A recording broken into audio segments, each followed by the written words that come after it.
You're on. Oh, doesn't Oh, usually do that. Never heard that before. So I'm going to call the Monday, June 7th Park and Rec Commission meeting to order. There should be. Can you hear me now? Yes? Yes, Okay, all right, yes. good, thank you. Other than Adam, I don't believe we have any other public. No. Okay, so how about we get through correspondence minutes and expenditures, and then we'll go down and let Adam do his thing so he doesn't have to stay here forever. Does that work? Rock and roll. Okay, so let's take a quick look at the correspondence. We have a thank you from the Leeds Island Garden Club, thanking Tony for unloading and placing the planters and weeding and helping them to do the work. And we have a letter, Rick, that you sent, I guess, to all of the sports people. Yes. Again, addressing, distancing and not having to wear a mask if you're vaccinated. And I guess as of today, well, that was back in May, but players are encouraged but not required to wear a mask while playing, right? That was as of that time. Yeah, we're hearing things are changing. But Yeah, for now, they change all the time. The other correspondence was from the Garden Club, and we're gonna, I mean, not the Garden Club, I'm sorry, the Conservation Commission, and we're gonna put that aside because that's going to come up in new business. And the last thing in our packet from correspondence was our annual report. Does anybody have any comments on the annual report? Nope. Nice and comprehensive, Rick. Nice job. Well done.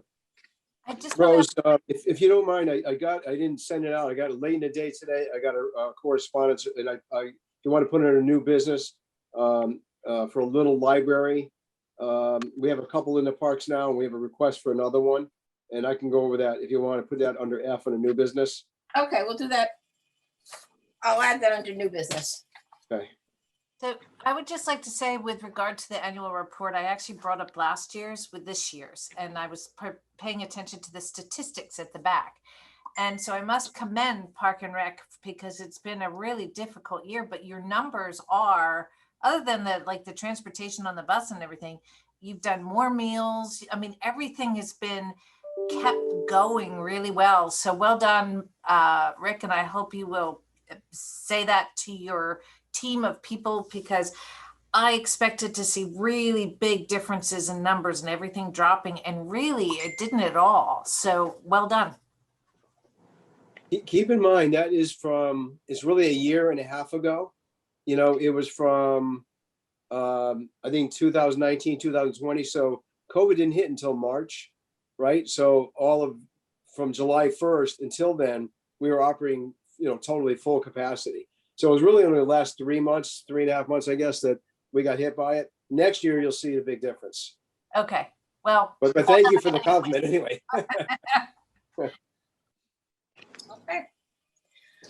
Okay, the minutes. Can I get a motion to approve the minutes? I'll make a motion to approve the May meeting minutes. I second it. Any discussion, any additions, any corrections? Again, Kathy, they look good. Thank you very much. Thank you. All in favor? Aye. Aye. Aye. Alrighty, okay. And the expenditures.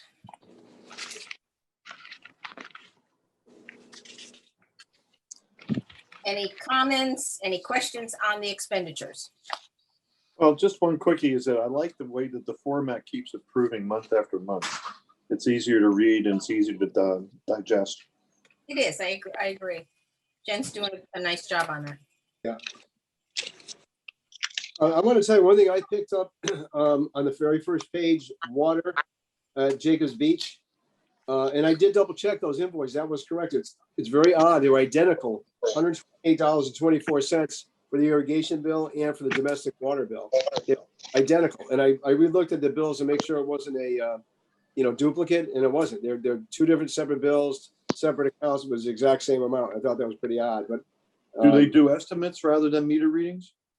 They do meter readings, but part of that cost is we shut them off during the winter months. We pull the meters. So they charge us, I think it's $45 to put the meters back on. But we do that with all the electrical accounts, all the water accounts. We save a lot of money by doing that because even if we're not using water, there's a demand charge. Same thing with electricity. We save probably hundreds and hundreds of dollars in electrical bills, even though we pay something for them to put them back up, the meters back on. It still is a big savings over the course of this, the non use months. Any other questions or comments? No. All right, motion to approve the expenses? Aye. Thumbs up. Motion to approve May expenditures. I'll second it. Second motion, Nick, all in favor? Aye. Aye. Okay. Majority. All right. All right, so let's skip to new business. And Adam will let you, I don't even know what box lacrosse is, but we're gonna let you explain this. Can everyone hear me? Yes. All right, perfect.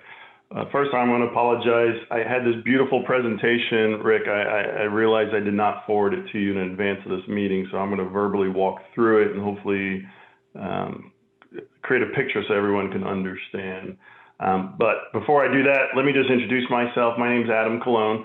I am the coordinator for the Guilford Youth Lacrosse Association for the past 4 years. Guilford residents. I have 4 kids throughout our program. And I'm here today to really start the discussion about a box lacrosse program that we're interested in rolling out within the Guilford Youth Lacrosse program. And I'll sort of talk through and hopefully educate folks on what it's all about and what we're trying to accomplish. That request would require a field access, and that's sort of the reason why I'm here today. On top of that, before I start, let me pause for a moment and just say thank you. I want to say thank you to this board. I want to say thank you, Rick, to you and the members that support. I think we all know that over the past 12 to 18 months here, we've been challenged with all these new rules, all this fluid activity, and without the collaboration, Rick, and your department, we were very successful on the lacrosse side to get activity from a physical as well as from the mental well-being for our children to play on the fields this year. And I know there was a lot of changes. We stopped go, but throughout the collaboration, we were able to get a season in through some of the summer, some of the fall, some of the winter, as well as we just completed our spring season. And we're really excited in how that activity went. So just want to make sure I called out that Rick and his team, as well as other members, I apologize, I don't know all the different groups, were very supportive as we worked through those guidelines with Sonia and her team through that process. To remind folks, Guilford Youth Lacrosse was established in 2005. We have about, through that time, we've had over 3,000 Guilford kids go through that membership. This year in 2021, our spring season began April 1st and just ended this week. And we had 265 players. That's both boys and girls participating in that program. We play other towns, we play here locally. A box lacrosse program is basically similar to the concept of what it says. I'll send you the pictures of it, but it's basically a 3-foot wall that creates a circle around the field. So it creates a box within the field itself. It's about 65 yards wide and about 30 yards from a width standpoint. So if you can picture a white plastic wall that surrounds a field, allowing the players to play within this confined space is what the youth program originally started up in Canada, just due to the weather and some of the challenges they have, and now it's really pushed down here into the U.S.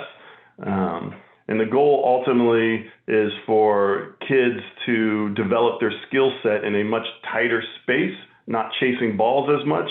So a lot of repetition through that process.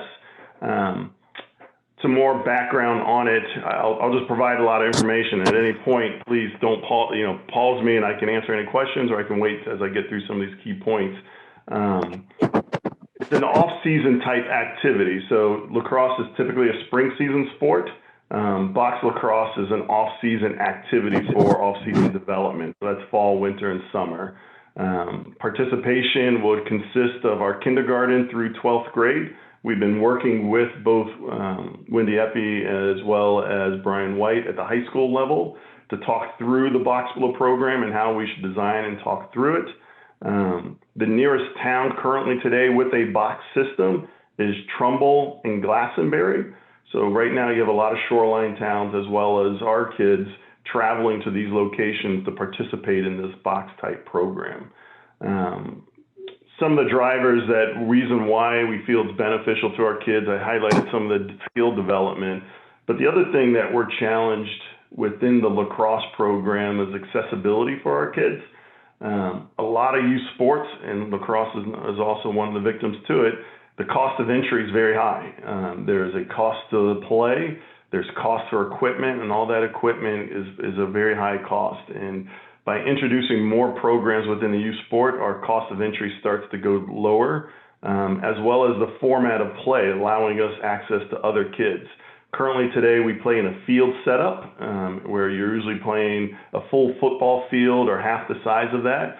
And in this new format, it allows us to play in a much smaller space, making it more attractive for other kids to come and play. Let me pause there because I just provided a lot of background on it. I have some more details I'd like to share, but let me pause there to see if anyone has any questions. Adam, is this similar to obviously it's an outdoor setup, but is this similar to what they do at Mohegan in terms of the distances and that type of thing? Yeah, you're absolutely right. There was a period of time, Mohegan has the setup of that comes out once in a while. And then Yale used to do it probably about 10 years ago. The picture I will forward off to each of you will show Yale where they actually had 5 box systems on their lacrosse field and run programs. But right now, like I said, the challenge is to travel. Like I said, it's a 3-foot wall and they usually have nets around it and it's just a confined space. It looks like a small hockey field when you drive around people's yards and you see some of those set up. Is it removable? It is. Okay, so it's not a permanent structure. No, it's plastic walls. Ideally, you want to set it up for that particular season and then take it down off that season. So majority of the time, the goal would be for the field would to keep it in that permanent space as long as you could. But it is portable. Is the foundation, is it a concrete foundation? I know you want to put the synthetic turf down, but is that just going over the grass or is it a concrete pad? Yeah, so there's a couple investments here, and I'll talk through that. So one investment is actually purchasing of the box. So the purchasing of the box is something that Guilford Youth Lacrosse would support. The estimate cost that we're looking at purchasing around $40,000. The second piece is the foundation. Where do you put it? So there's 2 options. One option is grass, but as we know, as you put that field, if you put that type of permanent spot on the grass, it'll burn the grass. It will, over time, the play will just sort of create more of a dirt pile setup. So the goal is really to create a surface type setup, and there's 2 ways of setting that up. One is putting a concrete foundation on it, in which then you can put turf on top of it. Other ways is doing sand and other dirts on there. Those are the 2 areas that we're still exploring and trying to get more details, because each one of those would require designers, more discussions. Clearly, we have multiple committees that we need to work through to talk through that foundation, but the lean right now is to try to set it up on a turf setup. You have any where? I'm sorry. Go ahead. Yeah, so the location, we've been talking about this now for a while, and the location that's starting to be recommended for us and sort of talking this through is at Nut Plains. Nut Plains is a key location right now for lacrosse for us. But the place that we're considering or what we would like to talk about is the old Chestnut Farm area down below, the Chestnut Tree area. Yeah, Rose and commissioners, I met with Kevin McGee down there. As you remember, or maybe remember, it's got to be 10 or 15 years ago. The commission, I want to say gave up, but allowed the chestnut group to plant some chestnut trees down there. Most of them, 99% of them did not survive. I think there may be 6 or 8 left out of, I don't know, maybe 100 that they planted. There's just not a lot there. So I met there with Kevin. He agreed to go back to the chestnut group and let them know that we're going to repurpose that area now. He'd like to keep the 6 or 7 or 8 trees that are there, but they're out of the way of the place that we've talked about the possible spot for this box lacrosse. If some of you want, just a history of that place, that was the community garden many, many years ago. And we shut that down when the Dudley Farm opened up and had a community garden there. It got to the point there were only 4 people using it. They were all elderly.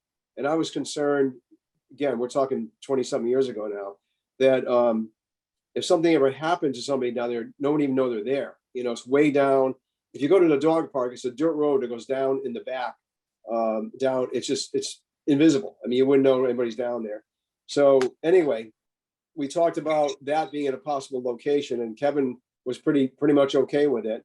Adam knows that if you folks approve it, still got to go to Wetlands Commission, Planning and Zoning, go through the whole process. But I've talked to a couple of members of the field committee too, and I think everyone was pretty supportive of using that area for this kind of purpose. And it's up to you folks if you want to do it. So I'm sorry, Adam, you can continue, but just want to give you that background. Rick, how many acres is down there? I'd be guessing. I'm going to say 3 or 4, maybe. Don, Okay. you had a question? Well, yes, that field down there grows 2 things. It grows a big variety of tall grasses and is a very nice neighborhood for ticks to hang out. So anything, there is a walking trail through there, but during the summertime, it's unavoidable. I do have another question. When you talk about this being a program that is sponsored by Guilford Youth Lacrosse, and there are only 2 other towns in the vicinity that have a similar program, is your plan to invite other lacrosse clubs from neighboring towns to participate in this program? Now, so the plan is similar to how we run the Guilford Youth Lacrosse program today. So what we'll have is Guilford kids would register, and then we would have teams that are designed by the Guilford teams, and then other towns would have their own teams and they do their own setup. A lot of kids use basketball courts, tennis courts is what other towns are doing. And we would have set up games. So we would use this field for games, similar to how we do the spring sports now. Okay, is a 3-foot high wall sufficient? How high would you go with the netting, and would there be netting over the top of the netting so the balls don't fly directly due north out of the enclosure? No, it's a great question. And what I'll do is I'll share you the details of it. I apologize I didn't get the PowerPoint out to you. But it does do a netting. The walls are about 3 feet to 4 feet tall. And then there's a netting that goes around up to about 6 feet to prevent the balls from going out. That's one of the main reasons for box lacrosse, is keeping those balls within that confined space so that the kids can benefit from repetition. I don't know why I'm having trouble with that word today, through that process. Lawrence, did you have I have a another couple- question? I have a couple questions when I can get in there. Yeah. So this would be something that would be done in the off season. That is correct. So a little different than spring season, where spring season you usually have a team of 16 to 20 boys per team. Box lacrosse is a team of 5 to 7 boys or girls through the process, and the off seasons would be consisted of the fall, winter, and summer. Okay, so you're advocating first you need a turf field. Is that what you're saying? You need a turf field, then you would put this field on top of the turf field? You're right. You would put this box plastic wall around on that turf. So okay, so the first things first, you'd have to put a turf field in there. I obviously the turf field would go in at the same time you'd be putting this box lacrosse in. That is correct. And now who's going to pay for that? Yep. So we have a couple supporters that are sponsoring some of this effort for us. I'll go through some of the names they're familiar with doing other projects within the Guilford area. So the Horton Group, the Hending Tennis Courts Organization, and CJ Fauci Construction Organization have had players or currently have players and have committed to sponsor us through that effort. Okay, so you guys you guys would fund the whole project. That is correct. Okay, you would fund the project. You're just looking for some space from us. That is correct. Okay.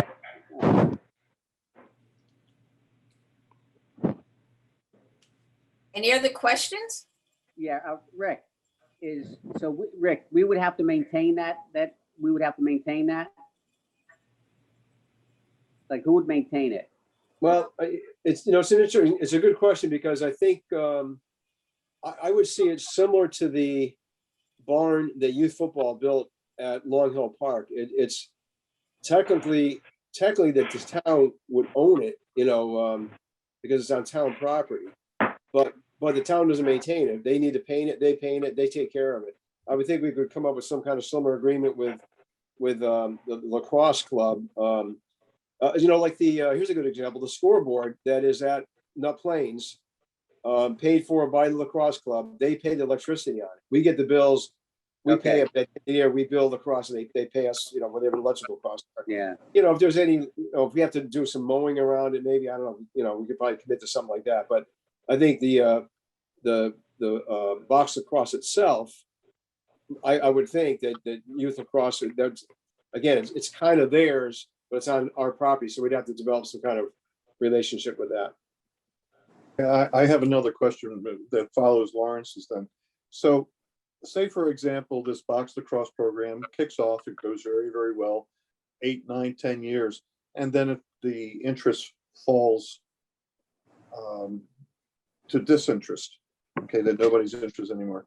Now we're going to be having a concrete pad with a artificial turf on top of it. Is there, I hate to use the word, an exit strategy in order to say, okay, lacrosse, you put it in, you got to take it out if there's no more interest in it? Pickleball court. Now, that's a great question. I think definitely we should think through those options. I mean, naturally, my knee-jerk reaction is there are other sports that could benefit probably from those. And we can probably start thinking through and using that as plan B and C. As I think I heard someone say a pickleball court, definitely soccer could embrace that. That's based on the size of it, it could be practice for baseball. There's other things that we can consider as a plan B to expand it to youth sports if that happens. That's Rose, fine. I would just like for us to have an opportunity to think of if something goes bad, that we're not just going to have a chestnut farm with a middle of a box lacrosse facility in it. I'm not against the facility one at all. It's just that it just would be inappropriate for that thing to be left behind if there is no further interest. Great point. Yeah, Adam, obviously, if you could forward all your information to Rick, and you can send all your information to Rick, and then he can forward it to us to get a better idea of what we're looking at. Absolutely. And once again, I apologize for not doing that in advance. Adam, it's very much like a hockey rink, right? I mean, it's just, you think of a hockey rink, it's going to look like that, different size, right? But it's very similar to that. Yep. And again, speaking with Kevin McGee, he thought, the first hurdle, of course, would be after you folks would be Wetlands Commission. Kevin seemed to think it could work down there. They'd have to get permits and approvals. They'll have to do a wetland survey. Adam's aware of that. They'll have to pay for that, have a survey of the area done. And then the wet soil scientists have to come and, mark out the boundaries of the wetlands. Adam's aware of all that, and lacrosse group knows that. And I think he's just looking for your guys to course and say, hey, it's another recreational amenity that certainly will benefit lacrosse, but maybe other groups too. And maybe pickleball could happen. Well, not if the carpet's down, but off season, I don't see why maybe we couldn't set up a bocce court, some bocce courts on there if we wanted to. If they're not using it, if we can figure a way to line it that way or something, a lot of opportunity there. Yeah, I mean, off the top of my head, it seems like it's right there, but I think we should, get all the information from Adam. I can't hear you, Lawrence. Yeah, I think, I don't know if, everybody's leaning towards making a decision now, but I think, it's incumbent on us to get all the information from Adam and, to see what it's actually all about. Rick, my question is so this is going to be summer, winter, and fall. Are the regular fields used during that time? That I'm just thinking parking, because I mean, it's used so much by lacrosse now, which is awesome, and the parking can get pretty crazy. But during those seasons, not the spring season, during the off seasons for lacrosse, are those fields used? That's a great question, Claire. That's one thing we talked about, is that if there were a couple lacrosse games going on in the dog park and the box lacrosse, there's no way it can all fit with the parking there. But as Adam said, it would be off season, not during lacrosse season.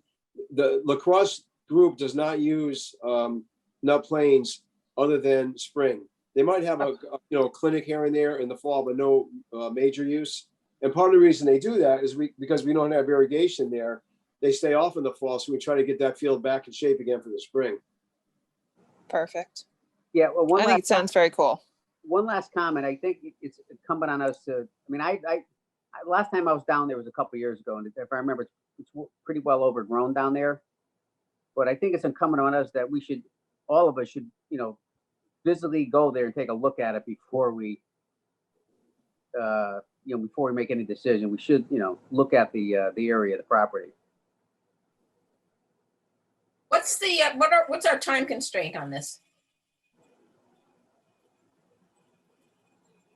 From the Guilford Youth Lacrosse, we're just starting the process, socializing and working through it. As always, sooner the better for the kids and for the program, but I don't have a immediate time sensitive timeline. I just want to get the support and guidance from all the different groups that I need to work through to keep marching forward. I think between the regulatory agencies, wetlands is going to be 2 months, planning and zoning probably a month, so at least 3 months between those two bodies. The wetlands will receive the application at a meeting, then they'll set up a date to walk the property, and then they'll approve or not at their next meeting. So that's a 2-month process, and then planning and zoning is after that. So you got to figure at least 3 months. So I mean, even the commissioner said yes today, you can't probably put a shovel in the ground until September or something.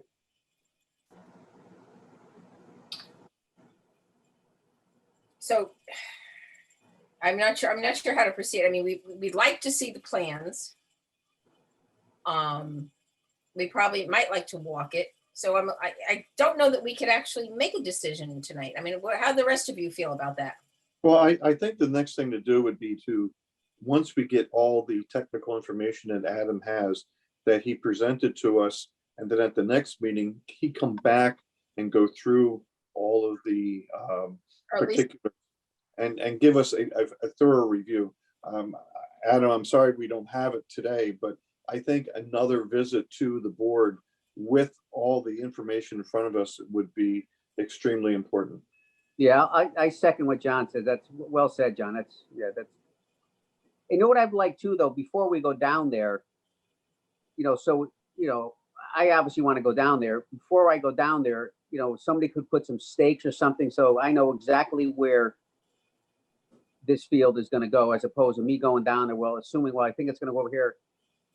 There should be something if we go down there that we know exactly where this field's going to be. Or I don't think we can know that, Lawrence, yet until they do the survey in the wetlands, because they may want it in a certain area, but the wetlands commission may say, "No, you got to move it 100 feet the other way. You're too close." Oh yeah, no, I'm not looking for an exact position. I'm just, to get a general idea of exactly where it's going to be. Rose, we usually do a visit to different parks. Did you want to set something up where we look at a few of them? Maybe that's one place we go to and pick a date to do that, and then hopefully in July we can meet in person, and then Adam can bring his stuff right there to the meeting at the community center. Rick, should we have somebody from Standing Fields like John Kennedy or Paul with us as well? Because this seems like it would be within their jurisdiction. Yeah, and Adam was set to meet with them at the meeting a couple weeks ago, and there wasn't a quorum, so there was no meeting. But that was the plan, to go to them first, make them aware of it. But it just didn't happen because there was no meeting. We generally have visited in June and July, so we could definitely plan a visit before our meeting next month. Sure. And we could talk about that after, whether we want to set aside a different night to do it, or if we want to do, as we've done in the past, and, sort of try and run around an hour or two before we meet. You know, wetlands is gonna do a review. So. Yeah. We could talk about that later, but I guess the consensus is we do need to see it. We do need a little more information. And we could definitely have our questions ready for the next meeting. And maybe at that point. Conceptually, it seems like it'd be a good idea. I don't agree. have problems with the concept.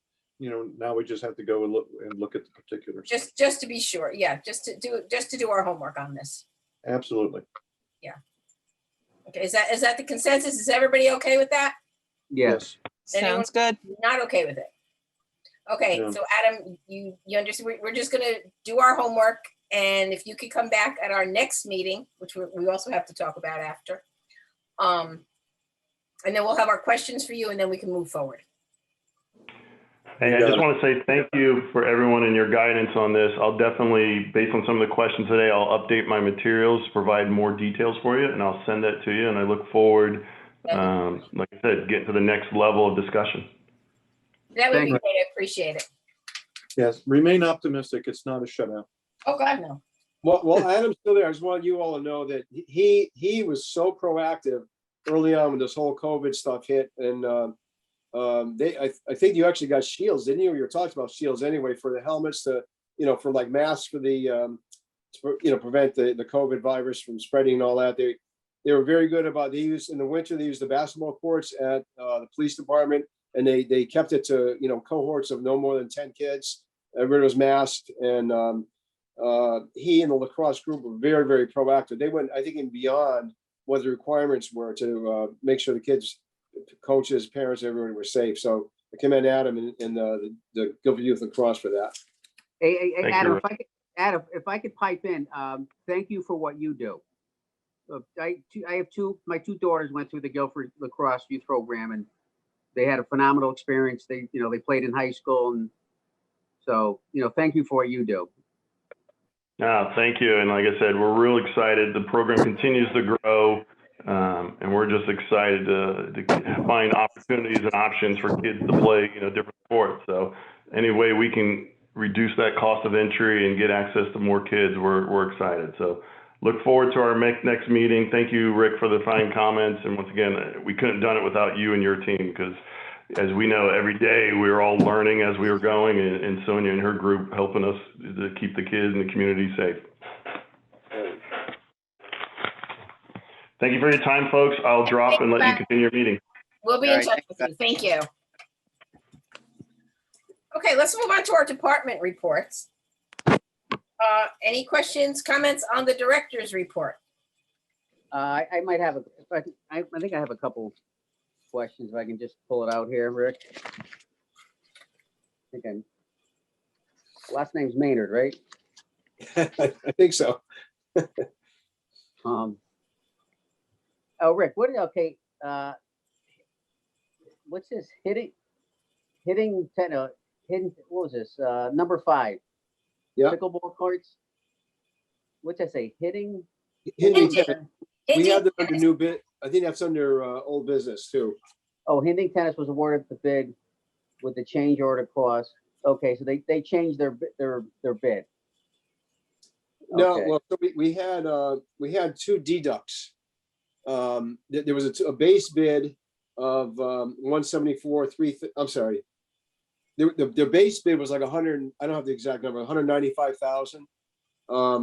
But we had 2 items to deduct if town forces did some of the work. For example, take down the fencing, Okay. all material and all that. So with their deducts, the total came out to 179,330. So they actually ended up doing the work. We thought Public Works might do it. Yeah. They ended up doing it. They gave us a price about 15,000 less than what they quoted for the deducts. So they really gave us a good value. Okay, Rick, 2 more things, if you don't mind. I was over at the tennis. Couldn't tell me. Rick, you had mentioned over, I think at the Adams tennis court, there was a big crack or something. We had those fixed temporarily, but those courts, again, we're in our budget to rip up and replace. So we want to get these pickleball courts done first. Once that's done, and if we have the money in the program account, because that's where that one's supposed to come out of. Yeah, no, the reason I asked is I was over there last week and I'm like, I don't see any big cracks. So I said, you must have got them fixed. Okay. Rick, one last thing. And I don't know if this is on the agenda, but number 14, met with police and fire chiefs about the proposed storage building on the basketball courts. That's on our agenda for later, Larry. That's what I thought. Okay, thank you, Rose. I will tell you just an added thing today. Terry and Ellen and I met with Sonia today. We are at no restrictions for seniors now. We can go full lunches. We don't have to have the pods anymore. If we have bad weather on Friday, for the 135 coming there to the picnic at the beach, we can move inside. So Wonderful news. we are, there's no restrictions for that kind of thing. There are a few other things, but we're fine for lunches. We're going to start breakfast again. I think so everything's moving in the right direction. I have a question for Rick, please. Just as a follow-up on number 5 regarding the pickleball courts. About 2 months ago, I was up at the Bittner courts and the sealant was chipping off. Has Hinding gone back to replace or repair what is defective? They're going to do that. They're going to rip all that off and they're going to repaint it at no cost. They're going to do it as part of this project. As part of this project? Yeah, but no cost. I mean, it was not in the project, not in the fee. They're going to just do it for us. Okay. I have a question about number 2, Rick. What exactly is this Learning Pathways recreational component? What is this? Yeah, I think that's in Ellen's report too. So this is something that Dr. Freeman had contacted me, and in the summer, I don't want to call it extended school year. It's really not that, but because of, I think they're called Learning Pathways actually, because the kids had so little in-class time this year, or so much time not in class. They're offering for students to come. I believe it's K through 10th grade. I think to go to the high school for additional learning. And so that's going to be half day, Monday, Wednesday, Friday. They've asked us if we would do a recreational component for that on those 3 days until 4 o'clock, and have full day from on Tuesdays and Thursdays. So Ellen and Taryn came up with a program, and it's being promoted right now. I think as of now, it just went out a week ago, the advertisement. There are 10 kids signed up so far. I'm not sure what our minimum is. We'll probably want a little more than that. But they indicated to us that there were a large number of families that said they were interested in a program like this. The fees are pretty reasonable. I'm sorry, I don't have the flyer right in front of me, but I think it's $250. Our estimate was going to cost us $400 to run per person to run the program, $100 a week. We're charging $250 because we have support from Matt that the balance can be paid out of some of this rescue money that the town's getting. So some of the funds can go toward helping cover the cost of that. We also are going to be able to apply some of those funds toward our Get Out, Way Out program if we need to go with a second bus, because we can't put all the kids on one bus. Some of that rescue funds we can put toward that also. And this is all still a little speculation. Last I heard from Matt is they were waiting to get more direction from the federal government. But the town, not counting school, the town is getting $6.5 million. And I could talk about some other things. I talked about maybe some park improvements. Wait, let's stay on this for a minute. I still have a few more questions about this. So is the Board of Ed taking part? Are they providing the teachers for this? So Rose, the Pathways program was offered to families. It's a 4-week program, and each grade had a couple different topics to learn about. So like Maeve going into 1st grade, hers was something about sea creatures or animals. So for 4 weeks, she would attend 5 days a week of classes, 2 days Zoom, and 3 days at the high school. And teachers were being hired through the Board of Ed to teach this to the kids. And then parents were concerned that it was only a half-day program and some would need, extended time. And that's where they came and asked Park and Rec and said, hey, could you fill in the afternoon? So it would be a full day program for the kids. Got it. So the morning would be a specific teaching aspect with They're a teacher provided. They're providing That teaching part. Okay. Yeah. Does that come out of the fee, the $250 fee? No, that's separate. That's free. It's school. So schools. Yeah. So they're I think picking up the bill for that. We're Yeah, the charging Pathways for the program is recreation. free. Okay. Well, somebody's paying the teachers, but it's not us. Right. Okay. We're just doing the So recreation. we're just paying the people who we have to hire to do the recreation part. Correct. Correct. Do we think we have people to do that? Yeah, Ellen felt confident they can get people there. We couldn't hire everybody for camps that Okay. they wanted to hire. So, Perfect. Okay. yeah, we'll be able to get some people. Okay. But it's still gonna cost us. Well, no, we should break even at least. To break even. Okay, that's Yeah. my concern. Okay. Well, again, the estimate was going to cost $100 a week, so the $400 for the whole thing. We're Right. charging $250, but we've been told that $150 we can get subsidized through this rescue money when it Yeah. comes in. We may have to front it, but whenever it comes in, we'll get it. Okay, perfect. Yeah. Okay, I'm sorry. I just It's- couldn't wrap my head around it. It's kind of it's a nice thing. It's a joint thing we're doing with the Board of Yeah, Ed. no. The other one, it might be under Ellen's report. If you don't mind, I'll just mention it. Is we're doing actually it's number 8 on my report too. We're doing this half-day program on Wednesdays. This Wednesday is the last one.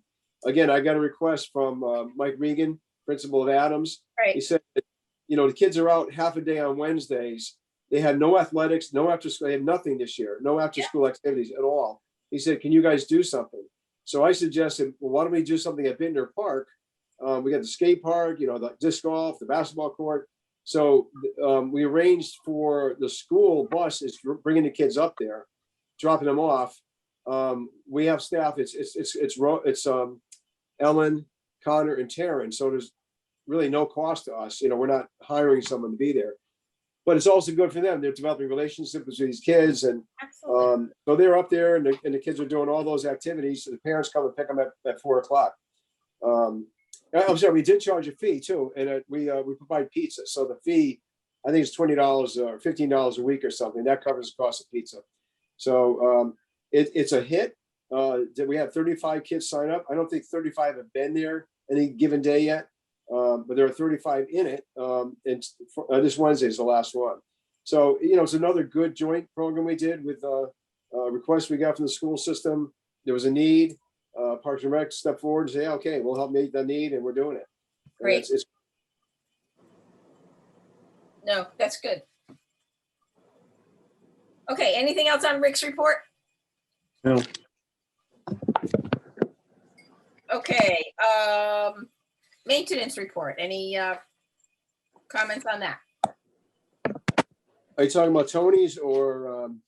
Building maintenance. Okay, because I emailed you, or I think Jen emailed you all today, Tony's and Terry's reports. Did you all get them? Yep. Yes. We're Okay. working our way there. Give us a minute. Okay, all right, I'll make sure you got them. Yeah. Okay. Did they finish all the siding or just on the one side? That one side by the chimney you were doing, it came out nice. No, it came out lovely. I thought when it said though, trim has been installed, it was just on that one side. We haven't done the rest of the building. Just that one by the chimney there. Yeah. Yeah. All right. It came out good. Took a little while, but Todd did it. Chuck, one of our maintenance guys, worked with him. Steve Neidorf helped a little bit, but mostly Todd. He did a great job with it. Okay. Question, Rick. We had talked about earlier about having electronic hand dryers in the bathrooms. Have we tabled that because of COVID? Yeah, we looked into that, and people recommended against it because it blows germs around and Most of everything. the germs. It's not as sanitary as you would think. No, I What we agree. did do, we have installed, we got more to put in, but so far Todd put in touchless flushers in the urinals in the men's room. So, and we've got them for the ladies' room. I don't think he's gotten those in yet. No, they're not urinals, but ladies' room flushers. Thank you. They're touchless flushers, let's put it that way. We got those through a grant, I think, and so he's working on getting those done. So, I mean, that's good. That's, healthier, you don't have to touch things and they just automatically flush. Does that include Jacob's Beach too? Well, the money we got for the grant was just in the community center. Just for the community center? Right. It was $2,500 and that's all we could get with it. I think we got, I'm going to say 6 of them, maybe 8. I forgot how many altogether, but he's got 2 of them in so far. Well, we're getting there slowly but surely. Yeah. Okay, the recreation supervisor report, Ellen's report. Any questions on that? Rick, did we get in the signs that we ordered for Jacob No, we're hoping we get them this week, but yes, we got signs for Jacobs and Quantified in English and Spanish. We haven't gotten them yet. We haven't gotten them yet? All right, because I went up there on Sunday and there was somebody who was tailgating and somebody who had moved the picnic table into the parking lot. On Sunday? Yep. Oh, all right. I didn't get up there, but Ellen was there Sunday and I asked her if there was anybody in the parking lot. She said, no, there weren't a lot of people on the beach. There weren't a lot of people on the beach. There were a lot of people on the side with their paddle boards. Yeah. But there was a family that was tailgating and then there was a picnic table there with a whole bunch of stuff on it. And the gate guards just didn't know. They said, what? We can't picnic. Well, they know they can't picnic in a parking lot. We went over Well, that. they didn't know when I told them. Huh. They said, Well, no, they hadn't heard that. Well, I told them at staff training, I was there. Well, And yeah. Ellen went over it. We'll make sure we get on that. So well- the girl did say that when she closed up, she was going to move the picnic table back over on the green area and on the grass area. So we'll see what happens. Hey, Rick, speaking of picnic tables, Jacob's Beach, there's a picnic table off the Jacob's Beach property. And it's past the private property. It looks like it's on that state land there. And I'm guessing somebody had taken it from the Jacob's Beach and moved it all the way over. So it's definitely out of Jacob's Beach. It's past the private property there where they put the dock in, and it's just beyond the dock. It's one of the red picnic tables. So I'm guessing it's been there for like a week or two. So Wow, they moved it beyond the dock? Wow. Correct. Yeah, it's all the way over beyond the dock, just on the other side of the dock, above the high tide mark. All right, I'll let guys know that to get it out of there. Thanks for letting me know that. This weekend, of course, we didn't open the beaches Memorial weekend other than Memorial Day we did. But it was lousy. We opened, but nobody really came, actually we sold 50 beach passes at Jacobs Beach on Memorial Day. People came down there just to buy the beach pass. They didn't stay on the beach. It wasn't good weather. This weekend was good. I was down on the Jacobs on Saturday, not packed at all. I mean, definitely, I was surprised there weren't a lot more people. Yeah. Ellen went yesterday. Said yesterday it was pretty mobbed. I went down yesterday too. It was packed there. Yeah. Chittenden was filled. Yeah. So we're selling a lot of beach passes for sure. I have a question regarding those beach passes. If you come up to Jacob's Beach and you have a prepaid beach pass and the guards say overflow, no, not allowed in, there's no remedy for them for that day. Is that correct? Unless they sit and wait for somebody to come out? Correct. Okay. I think they need a sign to say that to people. I realize that the guards are in a tough situation. They're having to tell somebody who has a car full of children and then that they can't come on board, even though they have a pre-existing beach pass. So we have a sign that we put last year. You know where the turnaround is before you get to the beach? Yes. Berm there. We were putting a sign there last year. If the beach was full, a sign there said beach full, and we're having one of the gate guards actually stand there to try to intercept them before they got to the beach. But remember last year we had the issue was nobody could sit within 15 feet of each other. That's gone. Don't worry about that anymore. So the parking lot might get full, but I'm not sure the beach will get full. If we have 2 big groups in the picnic pavilions, people kayaking, and a lot of people on the beach. That parking lot could fill up. But our staff also know if they park at Chittenden and walk in, they're supposed to go after them because they come in, by the back side of the parking lot there. They're supposed to get up and go get them and say, look, it's not a parking fee, it's a fee to use the facility. It's a park fee, not a parking fee. So if they come in on a bicycle, they're supposed to pay or have a pass. Or if they walk in, same thing. We've always said it's not a parking fee. And I'm glad we've always identified it that way, because a couple of years ago, the state was wanting to tax towns if they were having parking fees. Right. So if you have a organization that has rented a pavilion during the weekend, is everything okay? Yeah, I don't know what Okay, my question is that if you have a pre-existing reservation for one of the pavilions and the parking lot is full and somebody wants to come in for their party that they've been invited, what's the remedy there? Well, that would be a big problem, John. That's a good question. Well, the area that we created just north of to the left of the second pavilion, Todd and I actually did that. We put all those stakes and ropes up and measured it all off. We can get 24 cars in there. That is supposed to be, and the gate guards know this, that is supposed to be for the picnic people. That's the area we send picnic people to go there.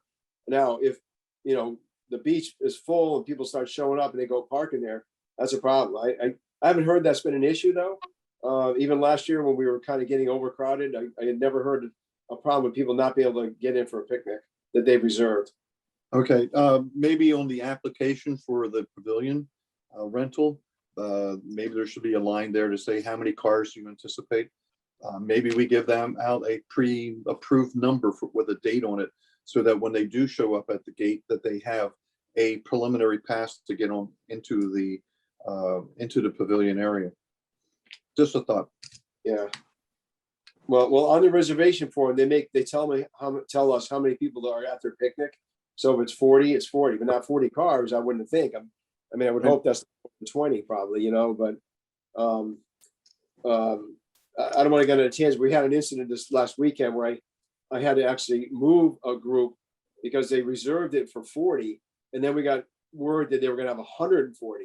And I spent a lot of time trying to resolve that, but we told them they could use the community center. They went there instead, but and it turned out they only had 40 anyway, so they could have been at the beach. But when they came to borrow a PA system and said, we need this, we're gonna have 140 people, I said, you can't. It was Sunday. I said, it's gonna be a hot day. The place is gonna be packed. You reserved it for 40. You can't now have 140. So that group, fortunately, we were able to move them into the community center because that wasn't going to work if they had that many at the beach.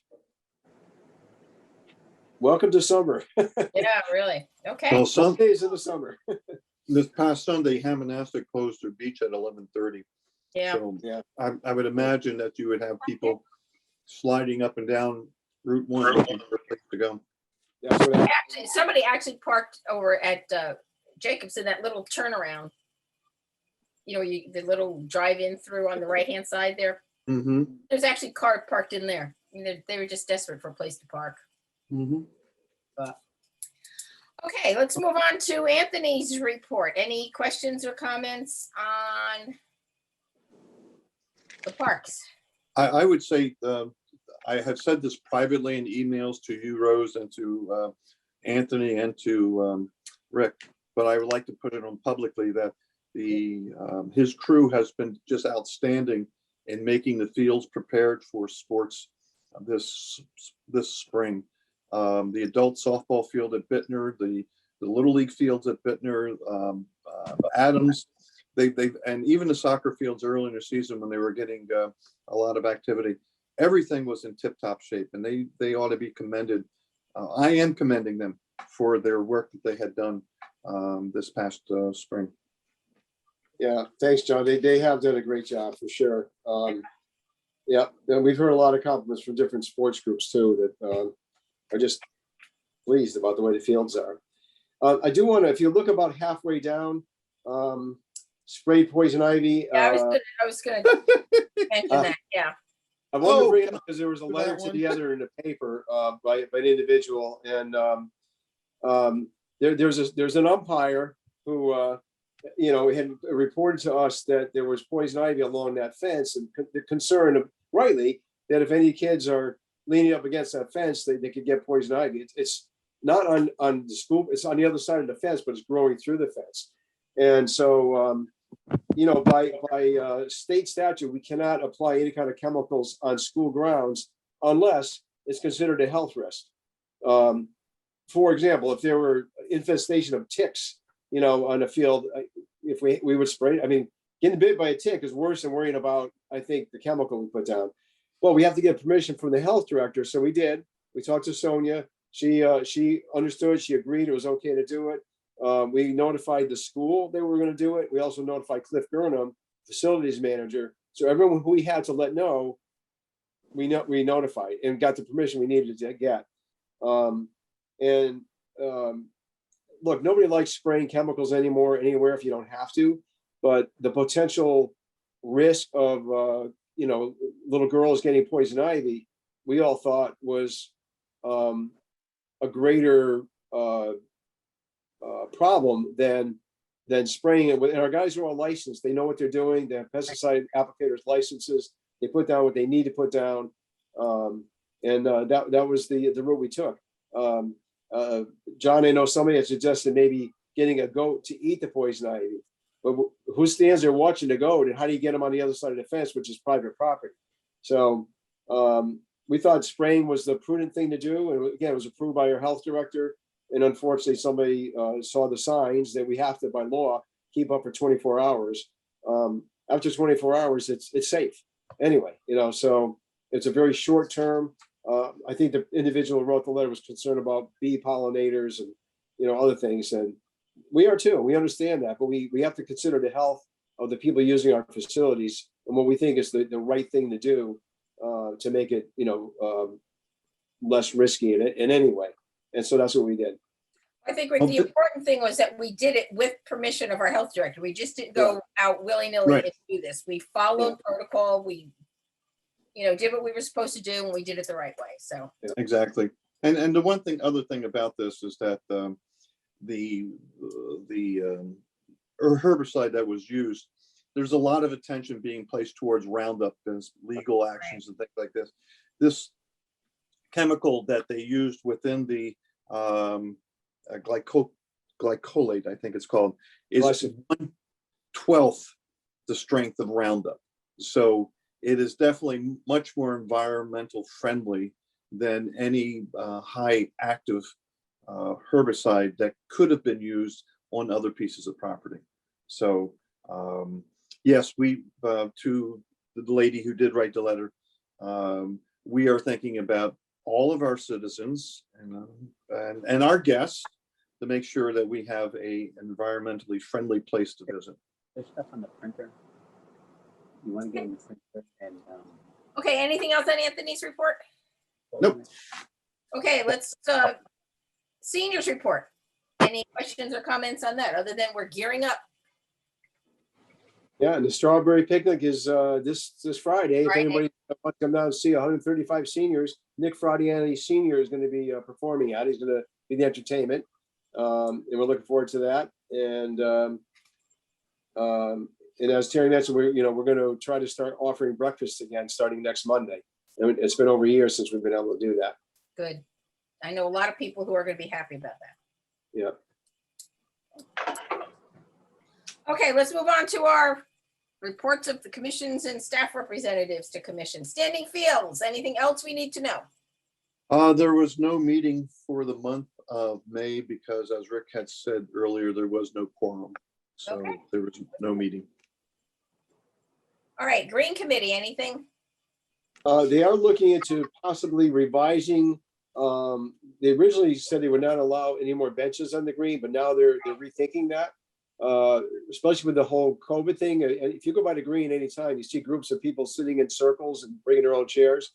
So there are at least a couple individuals that wrote to me about the green. I forwarded it to the chairman of the Green Committee, Jerry Silbert. So the committee has been looking at it. John Cunningham, I don't know if you know him, but he's the landscape architect. He's on the Green Committee. He and I are supposed to get together on the green to pick some spots where they might be able to go. I suggested that, why don't we have benches facing each other across the sidewalk? So if people are gathering, two are sitting on a bench, two facing them on another bench, instead of spreading them out like they are now, have them facing each other. So John is suggesting maybe a different model bench so they won't look like the ones we have now. But that's why we're going to look at it. Where can these go? Because you're going to have two facing each other. They got to look the same. So, you know, in other words, like, we'll put one across from a bench that's there unless it looks like the one is there. Right. So if we're going to go with a different type of park bench, then they'll pick areas where it would make sense to cluster them, even though they may look different from the ones that are there now. So, Rick, just so you know, shabby chic, you know what shabby chic is? Yeah, Shabby chic's in style, so which as far as shabby chic goes, it's not a problem having two different benches that go differently. oh, okay. All right? The new one to me. I'll have to look that one up. Yeah, look it up, shabby chic. Well, John's a landscape architect, you know, and I think he would like to make them look kind of the same, you know, however we do it. But whatever, we haven't. He's been busy. We haven't been able to get together and pick locations yet. And I know the Green Committee is. I think they're ready to move forward.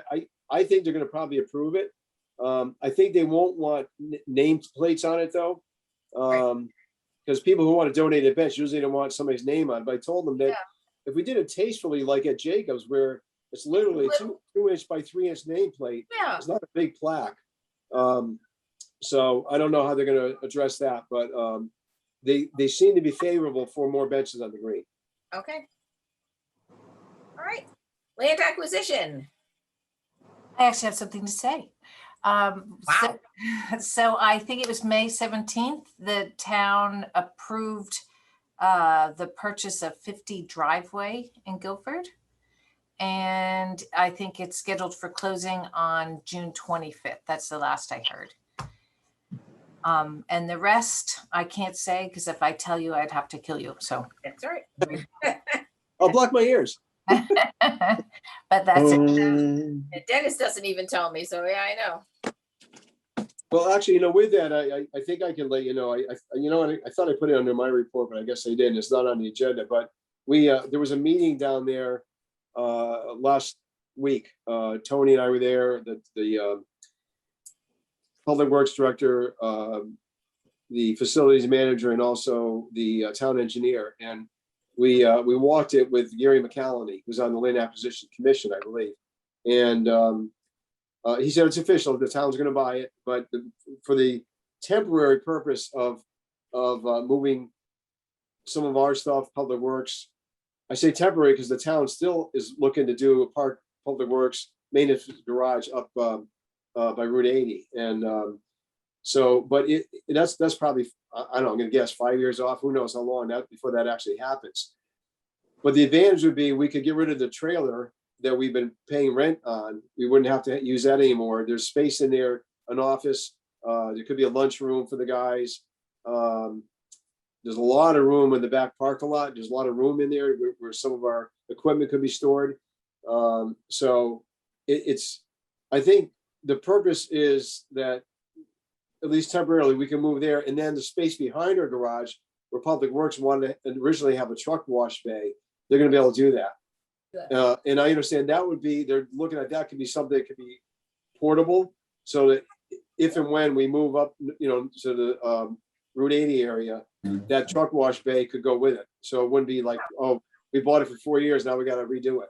So I think that's what they're looking into. So it seems like they have a lot of good benefits for everybody. So how big is, Laura, how big is 50 driveway and what's there now? You're muted. You're muted. There we go. I'm not really sure. I've not been there myself, and I'm very new to this committee, so I'm still learning, but I can find out and get back to you if you like. No, that's all right. Lawrence, it's currently houses, it was an old trolley where the owner used to restore old trolleys. Right. So that is what's on the property. He was restoring old trolleys and trains. Thank you. You're welcome. Thank you, Claire. It's a good size. It's 2 floors. It's definitely it's a good sized building. That was the property that Mr. Thane owned, was it? It was Rail Technologies was the company that owned it. It's right across from the park garage. You know, if you ever go down, there's that big blue metal building. It's long and narrow. You used to drive trains in there. There's train tracks in there. So we can start trucks, huh? Yeah. Good. Okay. Okay, Claire, anything happening with the splash pad we need to know? Well, it's warm out, so obviously the topic has come back to light. Beautiful. It's amazing how quiet it is all winter and nobody wants to talk about it or pay for it, but now that it's warm out, they all want it. So the fundraising committee is meeting and trying to come up with some new ideas and bring light to it and hopefully boost up our fundraising and getting the word out that, you know, it's been approved. We're happy to have it. The town is happy to have it, but we need to have the fundraising in before we can do anything. So we're just working on how to put that out and what fundraising opportunities we will have this summer and trying to make it as easy as possible for Guilford residents and other residents of surrounding towns that use Jacobs and are interested in a splash pad can donate. Great. All right. Been a lot of buzz on Facebook about it, Claire. I've noticed people are starting to talk about it. Oh, can I still buy a brick and everything? good. So I was kind of Yes. excited to see that myself. I do have a question. You know, the cost of materials for everything is going up right now. Just everything is getting more expensive. Do we have a quote that we know exactly it's going to stay like this, or is it going to go up as well? I mean, it's going to go up if so, you know. It And will go up. Only 'cause I only know this because I'm building a playground as well at the same time. So this is fun. Unless you have a signed contract and money down, your prices are going to go up. If you're not locked in, and we aren't locked in, but they are always working with us to get the best prices on materials and equipment.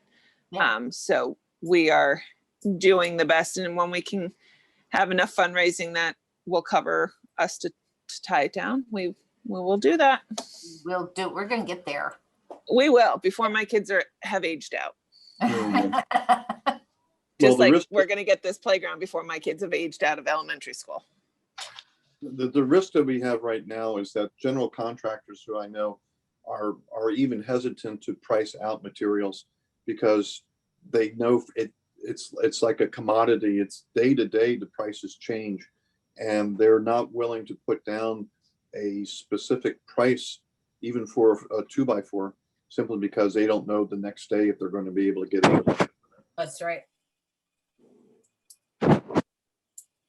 And I know we went to get just a board the other day, and the contractors there were just really upset at the cost of they've doubled in price. So be interesting.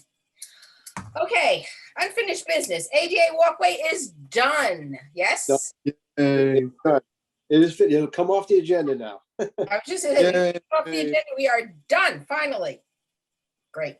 Yeah, I mean, Tony, they put some seed down, but then we got a dry spell, so we have to reseed it probably in the fall, around the edges of it. But it's usable. If people want to go on it, they can go on it. And I think he just put the new handicap parking sign there last week, I think. If not, it's this week. But we just got the new ones last week, so he'll be putting that up. Rick, I was there. I took a look at it over the weekend. There was still yellow tape blocking it. Yeah, we'll get that down. I think, yeah, we got to take it down. All right. Yep. Okay, disc golf course. Nothing new except I think I mentioned in my report that the Coast Guard reserved a day up there a couple weeks ago, and they had a little cookout for their members, and anybody walking by, they offered them a hamburger or a hot dog. And they, so I started talking to them a bit, and some of them live in Guilford and play there frequently. One of them, it was his first time ever playing, and he said, I'm hooked, I'm coming back. But I started talking to them about fall, winter, if they could help us, do more of the clearing we have to do for the long fairways. And they seem to think they can get a group of guys to help out with that. So we also talked, I've been trying for 6 years now to want to do a kayak race from Jacobs Beach in the fall. And they're interested in helping us out with that also. So we may get a little bit of a joint relationship with the Coast Guard to help us with certain things. But great. for the specifically for disc golf, they seem to be interested in maybe helping, maybe build tee pads. You know, if we can't get scout projects, there aren't a lot of Eagle Scouts coming up that I'm aware of right now. We had 9 of them at Binder Park over the last 2 years. But if we don't, there are things like that. They seem to have some interest in maybe working with us. Okay. Rick, a question for you about the disc golf course. I had a town resident ask me that he walked it for the first time and he played it for the first time. And it was a regular hiking area for him because he lives on the other side of the West River. He had expressed his concern that we were taking down trees that were larger in diameter than the original specifications. Are we being very careful about how we are disturbing the forest in there with regard to the expansion of the disc golf tour course? Yes. Yep. We're living within, our guys are the ones cutting the trees down. Anything bigger than 8 inches are trees that are either dead, dying, or we've got an approval to take down because they're not healthy. So Okay. we are not anything. Somebody, I want to tell you though, I don't think it was a real big tree, but on fairway number 5, some random person went up and cut a tree down. We were not happy about that. They probably got mad. The disc was hitting it. And we heard that Loughbury Park in Wallingford, same thing. Somebody cut down a tree there. The guy who built that course was at our course. He thinks it's the same person. Somehow he could tell the way they cut it. I don't know how he knew it, but he thinks the same person is going around cutting trees down and just golf courses because they don't like these trees being in the way. Yeah, but it wasn't a big one. It was probably still under 8 inches. But it was one that Craig Smolin wanted to leave there because it was a challenge to get around this tree. Somebody cut it down. Correct me. Is it 8 inches in diameter or 8 inches in circumference?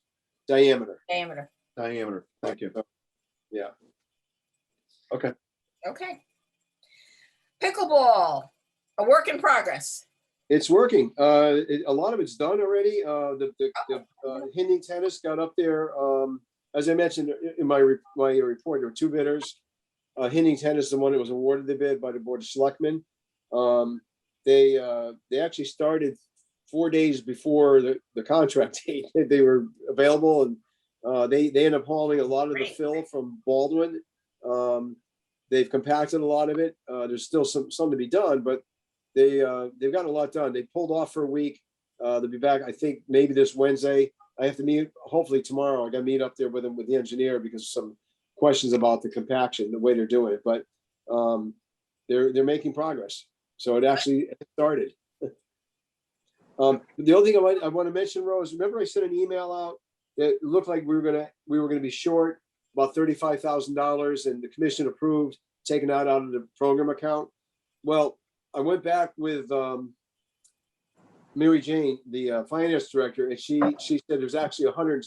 We thought there was 140,000, but there was some more money available from a different project. So there's 163,000 available. So out of the program account, instead of 35, we're only going to need probably, it looks like 16,330. So about half of what we thought we were going to need. So we'll be in better shape than we thought with that. Great. Okay. All right, new business, basketball courts at the emergency services. So these are the basketball courts that are over there by the fire and police station. And apparently it was approved to put in a storage area. So the basketball courts basically are going to have to be moved.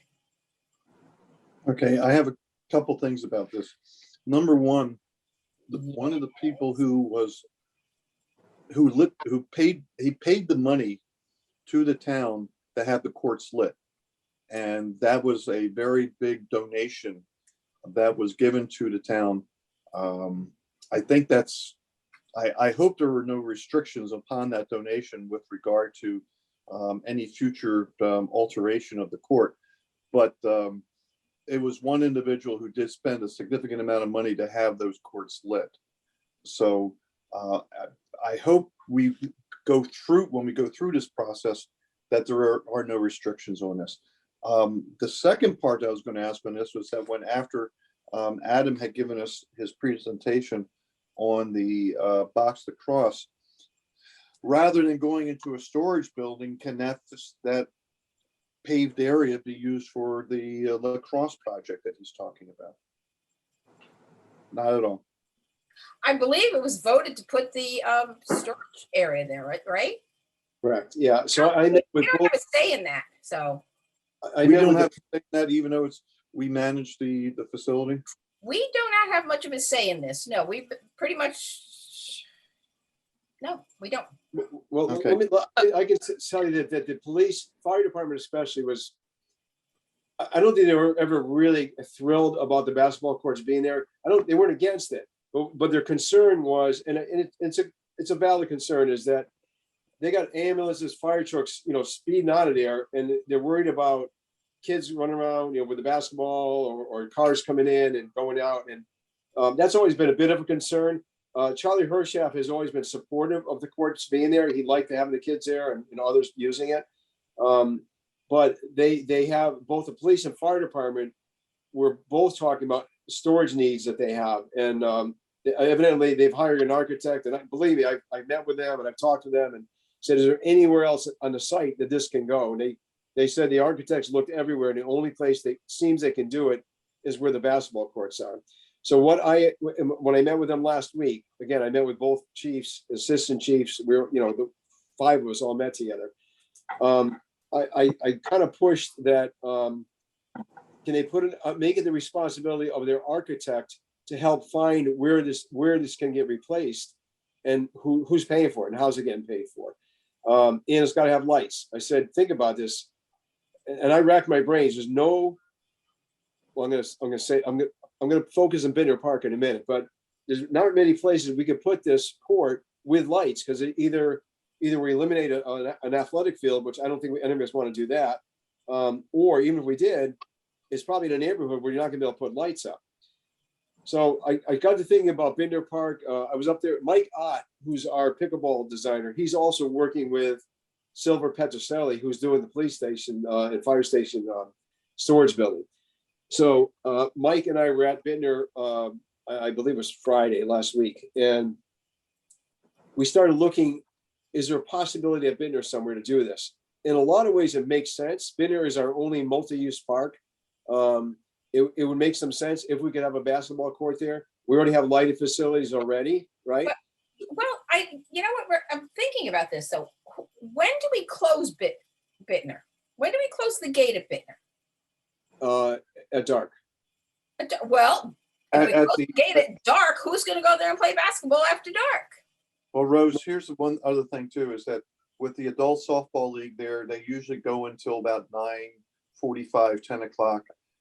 Anthony has the lights timed in the parking lot to go out at 10:15, and that's when usually the ranger shows up to close the gate.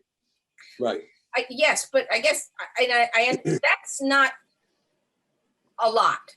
I mean, how often, are kids playing on this basketball court after dark? Oh, every night. I'd say every night. Every night. So, are we going to do this every night now? We can't have our ranger come out, or park close the ranger come out at 10 o'clock every night. Rick, thinking about Bittner, where are you thinking about putting lights up by the skate park for basketball, or where are you talking about at Bittner? Adding another basketball court, or? Yeah. So here, Hinding called me Saturday. I think I was in Walmart or shopping, or Big Y or something. When he called, he said he looked up there and is thinking we might be able to almost fit another one next to the one that's there. I think there's only way we do that if the whole skate park equipment can move toward the south, toward the entrance. I think there's some room to do it. I don't know if it's big enough, but it would not be a full-size court. That's 80 feet. A full size is what is 94, I think? 94, yeah, 95, I think. So it would not be a full-size court. When Mike and I were up there, we were looking at the parking lot. So there's a lot of things I want to just talk about this. One is I'm a little slow to give up parking because now we're inviting more people for what's already up there, right, in the back area there. And now we're putting 4 pickleball courts. And so what do we do now if we're taking parking space? There's a couple of answers to that. One is, and this goes back to what we were just talking about, that the 50 driveway, the area where the town's buying. I talked to Tony about this. I said, what if we move the concrete blocks and those bins out of there? That probably takes up 15 parking spaces. There's a lot of advantage not to have it there, because when we go and load clay, we got to bring a loader up there. If it's down by our garage, we can load the trucks there, right? We don't have to have it up at Bittner. So there's some advantage to us from a maintenance perspective. That also frees up, now creates maybe 25, maybe 12 parking spaces. I didn't measure, I'm just kind of estimating. Then Mike and I were up at the upper along the skate park. We looked at that driveway that goes up there, and then the paved area goes around. There's room on both sides of the skate park that we could create parking up there. Probably get 15 or 20, maybe 30 spaces total on both sides.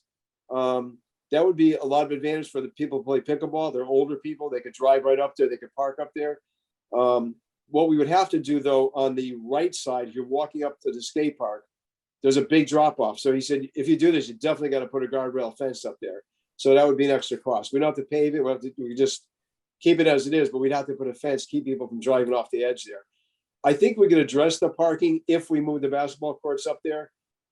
Like I said, there are some good advantages to it, to having it there. It's a multi-use park already. There already is electricity up there. We already have lighting facilities. We might have to bring more power. There's 240 volts or whatever it is, goes to our parking lot. I don't know if that's enough to light a basketball court. I don't know. We'd have to find that out. But I think it's worth looking into. We're going to lose what we have now. It's a fact. We're going to lose it. Okay, Rick, question though. Well, John just said that those lights at that police station fire department basketball court were a donation. How does that now, now we're talking about building a whole new court and putting lighting in. How does that donation get put there? Because those light poles would be salvaged. That's one thing. Again, I told them that they got to talk to the architect. They got to be protected so they can be reused. The lights, the fixtures can all get reused. The timer, all that. All that initial cost, most of it, I think we could reuse still. Hey, can I pipe in? Rob, who approved the storage units going there? Like, that's the Board of Selectmen? I guess it's in the budget. I think they have money. They were given money in the budget to do this. Well, was anybody, like, this is new to me. Maybe I missed something. I missed it too. So Park and Rec maintains those courts, correct? Correct. Okay. So was anybody were you notified, Rick, that they were thinking about doing this? Like, no, so, I kind of heard it indirectly, and then I kind of got involved with. So this is a done deal. Yes. Yes. Well, I mean, so who can we say anything to as parents? Because my kids benefited this spring so much from Guilford youth basketball, using those courts for pickup basketball to give these kids an opportunity to play basketball. It's been a safe environment for my nephew, who's almost 20, to play basketball the last 4 or 5 years with his friends. He felt very safe playing there because the police were there, the fire department was there, the lights were there, it was easy access. So now we're going to take away a safe space for kids of all ages to play basketball and go stick them. And Rick, I'm not putting this poo-pooing Bittner, but going and putting it up in the corner at Bittner.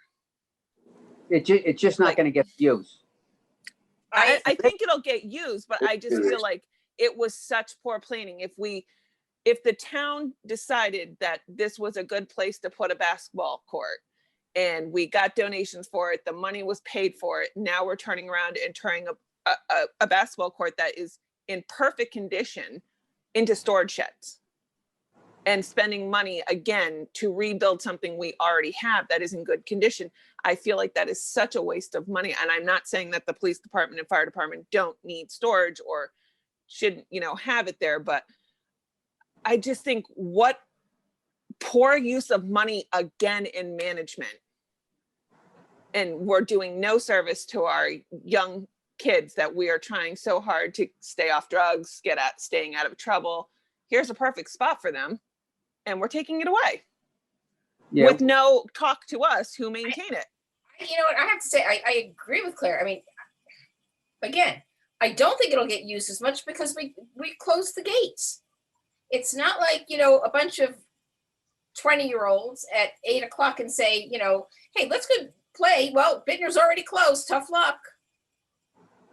It just, and I don't like the idea of it being way in the back there where nobody can really see these younger kids who are out there playing. Well, the younger kids won't be able to reach it anyway unless they have a parental drop off. No, by younger, I mean younger teenage. Yeah, that's true. Well, they're back there now with the skate park anyway until dark.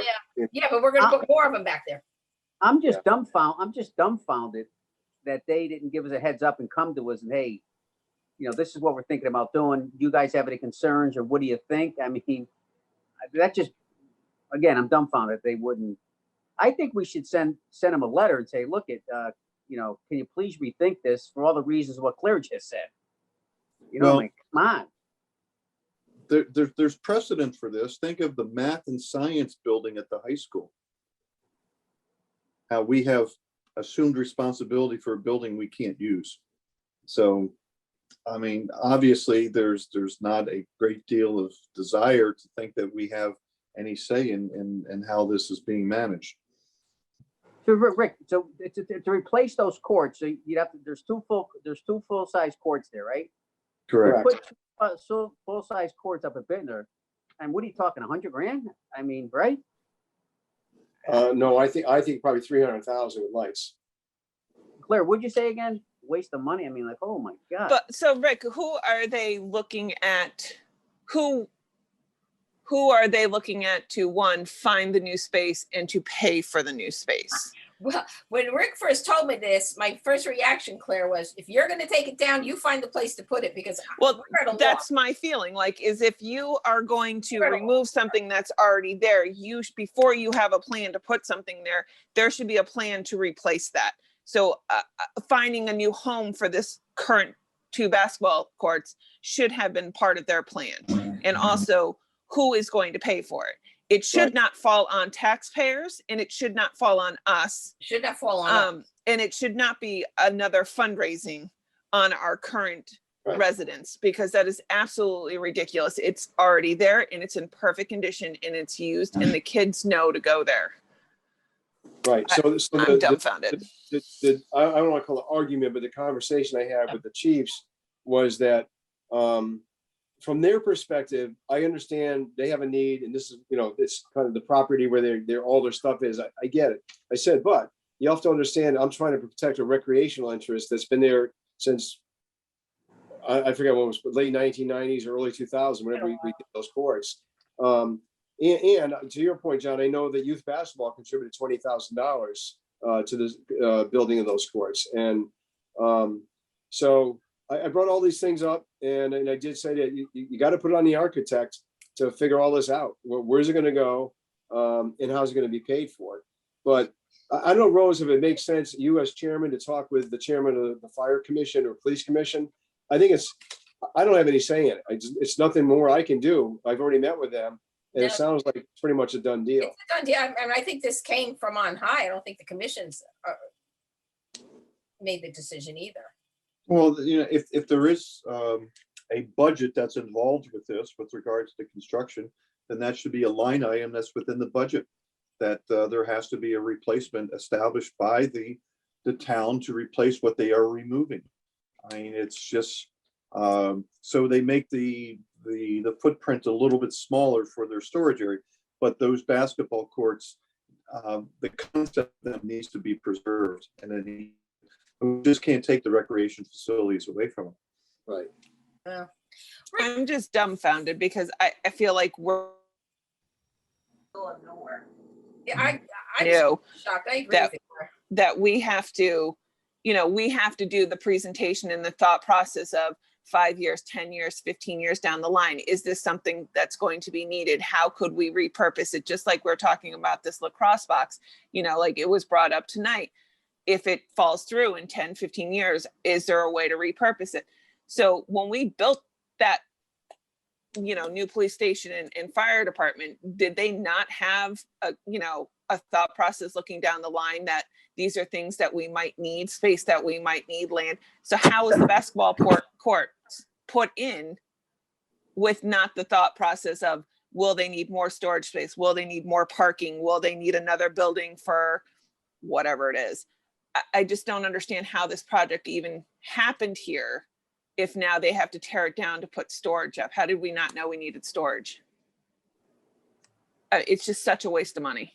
Well, again, I think part of the whole conversation is that at Grays Avenue, Boston Street, that the old Public Works garage, the town is looking to unload that at some point and maybe make it available for commercial use. And everybody has stuff in there. We have stuff there. The police department does, fire department.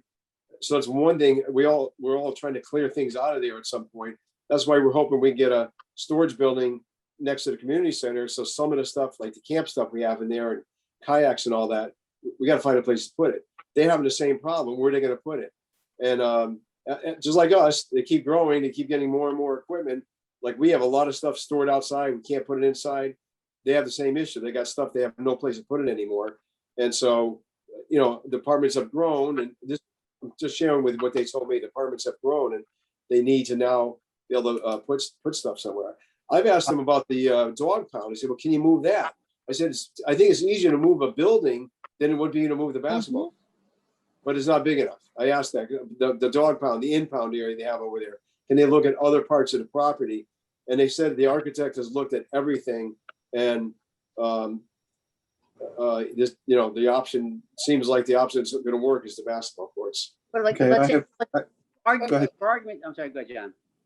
No, go ahead, Lawrence. I'm all set. Yeah, I mean, for argument's sake, let's say there was a Board of Education building there, right, where the courts are. Would they say, well, we got to tear it down, we need storage in there? What's the difference between a Board of Ed building and basketball courts? I mean, to me, there's no difference. I mean, you would have thought that say, oh, we can't put it there. There's basketball courts there. And like I said, if it was a Board of Ed building there or some other town building there, they wouldn't say, let's rip it down. We need storage there. I mean, the hell's the difference between that and basketball courts? Okay, We're going to rip them out. I mean, people use it.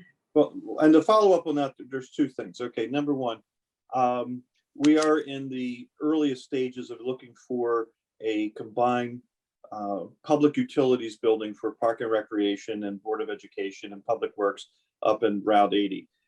Is it possible that they could use that expansion there to use for their building that they need for their storage? It seems to me it would be a no-brainer that, okay, you just add the fire department and the police department in another little section of the property. And the second thing is I'm not very hip about what's happening in town, but I noticed the other day when I went down to the marina that the Atlas Paving Company is no more. I mean, it's been completely eradicated. Did the town purchase that? Is that going over to some type of a new business? Does anybody know what's happening there? Is that a suitable site for the town to take over and put in a new storage facility for the police department? Well, it seems to me, everyone, we're all outraged by this, but it's not our court. And so we apparently don't have a say, but as a group, I think we should have a say and write to whoever's made this decision and ask them to reconsider and why. Other than that, I don't see we have a leg to stand on.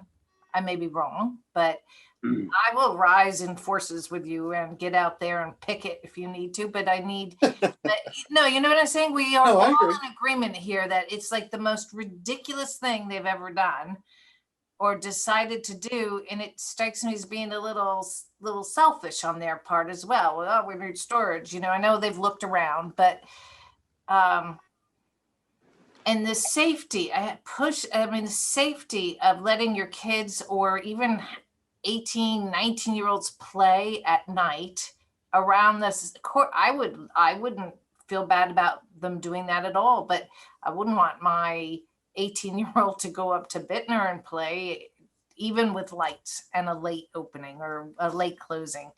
But I think as a group, we should stand together and reach out to whoever, and I'm happy to help with that if you need to. It seems like the facility polices itself. I'm sorry, John. The facility polices itself, so there's no reason to, like, you almost beg the question that if you put it up at Bittner Park, that you would need some type of a monitor up there to make sure everybody is safe. But down at the police station, hey, you got trouble, you just walk next door and you get it resolved. Right. Well, it's right out there in the open. Everybody can see it too. Absolutely. Right. That's one of the beauties of the location where it is being there. It's very visible and, but you know, again, part of the argument is that because it's so visible, a large percentage of people play there are not Guilford residents. And because it's so visible, people can see right off the highway. So they're paying, we don't pay for the lights. They pay for the lights, the police department does. With a former chief, they used to leave the lights on until 2 a.m. They shut them off at 9:30 now, because I had suggested, you know, what's reasonable. 9:30 is when we turn the tennis lights off at the high school. And so I thought 9:30 seemed to be a reasonable time. That's what they're doing. The only time they'll leave it longer is if we have a league, which actually we just canceled. We didn't have enough teams sign up, so we do not have a league this year. But anyway, you know, I made all the arguments and all the just, you know, discussions, and I just felt like there's nothing left I could do. And that's why I thought, all right, let me be proactive, think about where can we put these so we still have basketball courts somewhere. You know, Rick, is a basketball court, is the foundation of a basketball court comparable to the foundation of a pickleball court? Similar, you have to have drainage and, you know, got to have, yeah. So is there any chance, I know we couldn't put the pickleball courts over there at Adams next to the other basketball courts, but any chance that, is that an alternative? I mean, that's pretty much out in the open there as well. Well, there's not room for the next to the existing basketball court. I don't think there's enough room between there and the backstop of the baseball field to put it in. I mean, I can measure it out, but I think it's pretty narrow there. I don't believe there's enough space to do it. And also, could we put lights there because of the residents who didn't want the pickleball court to begin with? Well, with the current basketball court, there are lights at Yes. Adams. Yeah, but if we moved one over by the tennis court Yeah. and put lights, I they say already forget didn't want to. Yeah, Yeah, they don't. Yeah. If pickleball got voted down, basketball would be even more quickly voted down there. Yeah. Yeah. Right. Yeah, I say, I mean, like it's obviously a done deal, and personally, I think if we put up new basketball courts, just spending, you know, good money after bad money, and just the hell with it. You know, they took the courts out, leave it at that, and forget about putting more, you know, more courts up, because that basketball courts, it's unique to that spot. And if you take the courts and you put them someplace else, it's just not going to work. I agree with you. I don't think it's going to work as well somewhere else. It works there because it's right in town, easy access. Yeah, so they close it down and open it up. Yeah, they take the courts, then that's it, done. We shouldn't worry about putting up any other courts. I just hate the amenity that's been very popular for a lot of years. I agree. Yeah. But I think, I hate to say it, but the ball's in their court. I feel like if they're taking it down, let them figure out where to rebuild it. And pay for it. And pay for it, absolutely. And pay for it.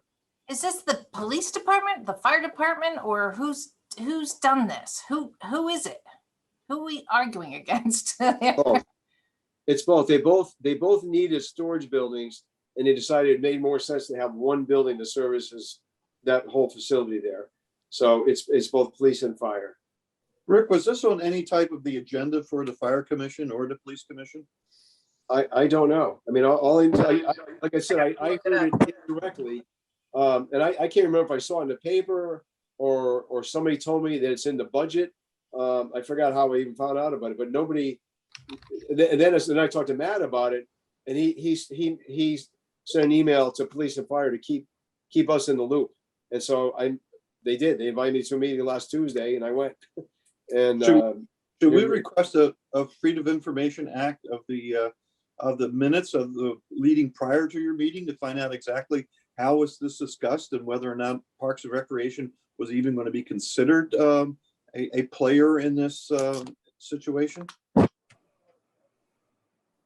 I mean, the minutes are supposed to be on the town website, but I can tell you that they're kind of sparse. I can't find any of them. I'm trawling here too. I want to see who made this decision. Yes.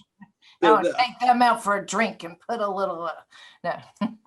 There has to be, Seriously, this, I mean, A, there has to be a quorum, B, there has to be a vote, and B, it has to be recorded, and C, it has to be recorded. So if all of a sudden they're just coming up and saying it's a done deal, then we were not properly advised about how this was going to occur. Yeah, I'm a little surprised only because, I mean, we know how expensive the cost of storage sheds would be. I mean, we've gone to the town about this before, and, you know, we've told we had to go to certain things. We've had to have town hall meetings. We've had to have neighbors come, and this is what we want to erect here, and this is how much it's going to cost the town, and blah, blah, blah. I'm just surprised that this is now, this is how we're hearing about it, because, I mean, that's a pretty big thing to be taking out a basketball court to put up sheds for storage, and then, you know, relocating these basketball courts. That's, I just see dollar signs as a taxpayer, and I've already paid for these these basketball courts. Well, I'm thinking about the fact that it's a good point, Claire, is that how much angst did we go through with Denison Drive just with the idea of having the dog park over on Peddler's Park? Okay, there was Mr. Hui asked for a ton of hearings on this, and eventually it got moved to a place that everybody seems to like, but there was notification. There's no notification here. This is strange. there is in the last meeting minutes of June 1, they just say that they met with you, Rick, and that you understood. That's that, but they must have talked about this somewhere before that, and I can't, this is in the fire commission. Fire commission. When I say it's a done deal, they have the money in the budget. They still got to get plans and all that kind of stuff. So when I say it's a done deal, I think what's done is if it's going to be on that spot, that location, they're saying that's probably where it's going to have to go. So, you know, I mean, it's still got to go to planning and zoning, and I assume, you know, all the other. I would imagine things like too. I mean, Yeah. I mean, can we make a stand at those two committees to say that there was we would like to see the environmental impact of storage facilities on an existing playground area? Well, and I just even think was Guilford Youth Basketball even included in conversations? How often is this used? How is the need for those two basketball courts? You know, is there a need for it? Is there enough basketball courts in the town to continue their programs in the spring and summer?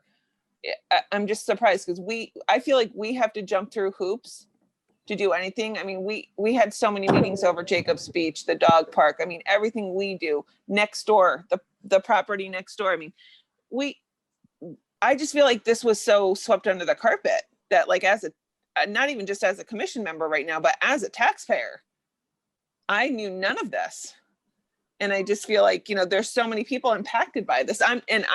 Hey, the fire department are my favorite people in town. So I want them to have what they need, but I just feel like there should have been more discussion and look around the town to see where could this have happened without disrupting the money that's been spent. So I just want to make sure I clarify. When I say done deal, I don't mean it's imminent, it's going to happen, but that's the place they want to put it. Like I said, they still got to go through all the approval process. So I should restate that, you know, that it's not like they're going to put a shovel in the ground in 2 weeks and they're going to start building it. That, you know, it's still a little ways off probably, but that's the place. If it's going to be on that property, that's the place that's been deemed by the architect to be the spot. Your wife said put it on Facebook and see what the public outrage is. You know, I just got a piece of information from my spouse here, which I think might work very well, is that this information goes on Facebook and it goes on the Guilford patch, and let the townspeople be made aware of the fact that this is these are going away, and let the folks who live here have their say and deciding as to whether or not this is a good project or not. And if they don't care, they don't care, but at least give them some information to allow them to make a judgment as to whether or not this is a fair process.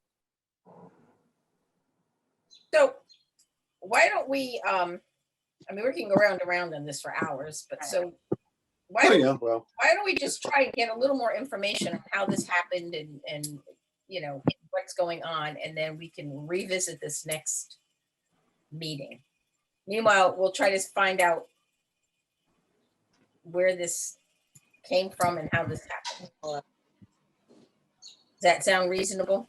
Mhm. Yeah, Rick, if you find out who, I mean, I'm happy to write letters. I'm happy to do whatever. I'm happy to rally the troops. So if there's any information you can share on the process and who to contact, I'm happy to do whatever I need to as a taxpayer.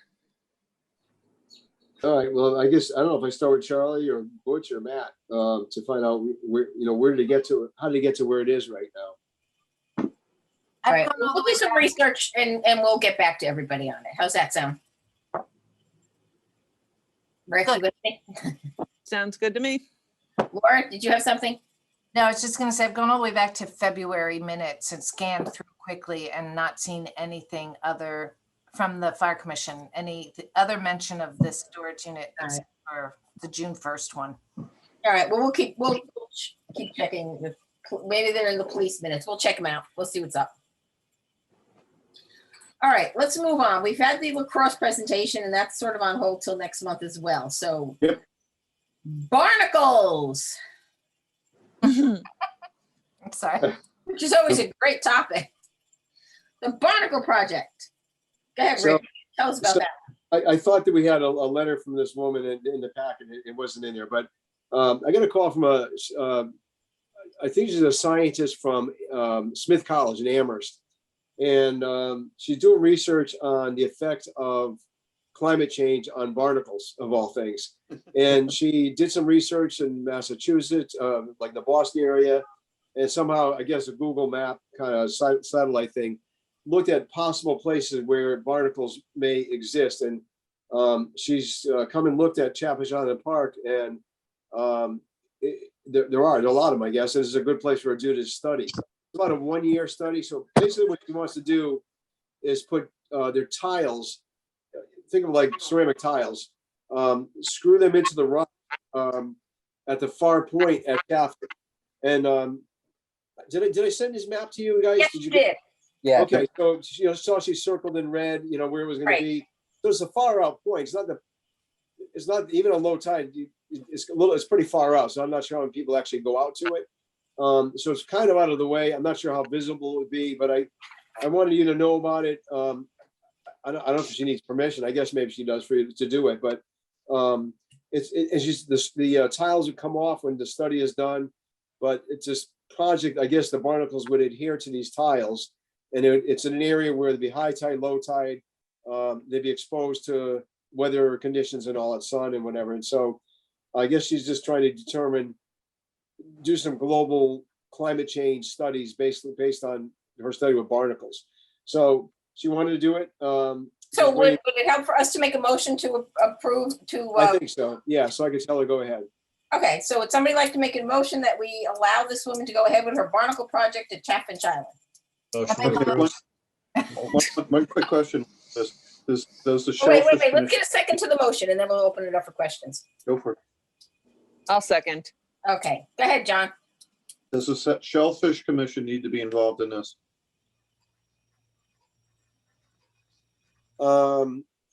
I guess we can inform them that she wants to do it. I don't think it affects the shellfish, all she's doing is screwing tiles into the rocks. I'm watching the barnacles come. Yeah. Well, I don't want to do to the shellfish commission what the police Sure. commission. Yeah. did. Yeah, it's a valuable point. So will you notify them, Rick? Yeah. Okay. All right, all in favor of the motion? Just for the record, Rick, Smith College is in Northampton, not Amherst. Okay. All in favor of the motion? Aye. Aye. We're good. All right, let's turn our attention to Jacobs. Vendor hours.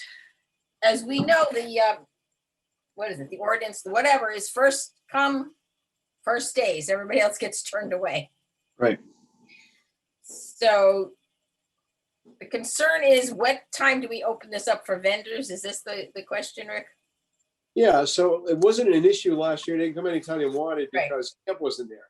But when camp back there again this year, and when we before, when it was under our control and we only had the ice cream vendor, we told the ice cream vendor that he couldn't come until 3:15 when the parents would come and pick the kids up. The reason for that is when we didn't do that, number one, was disruptive to the camp, having, whether it's an ice cream truck or a hot dog guy or lemonade or anything.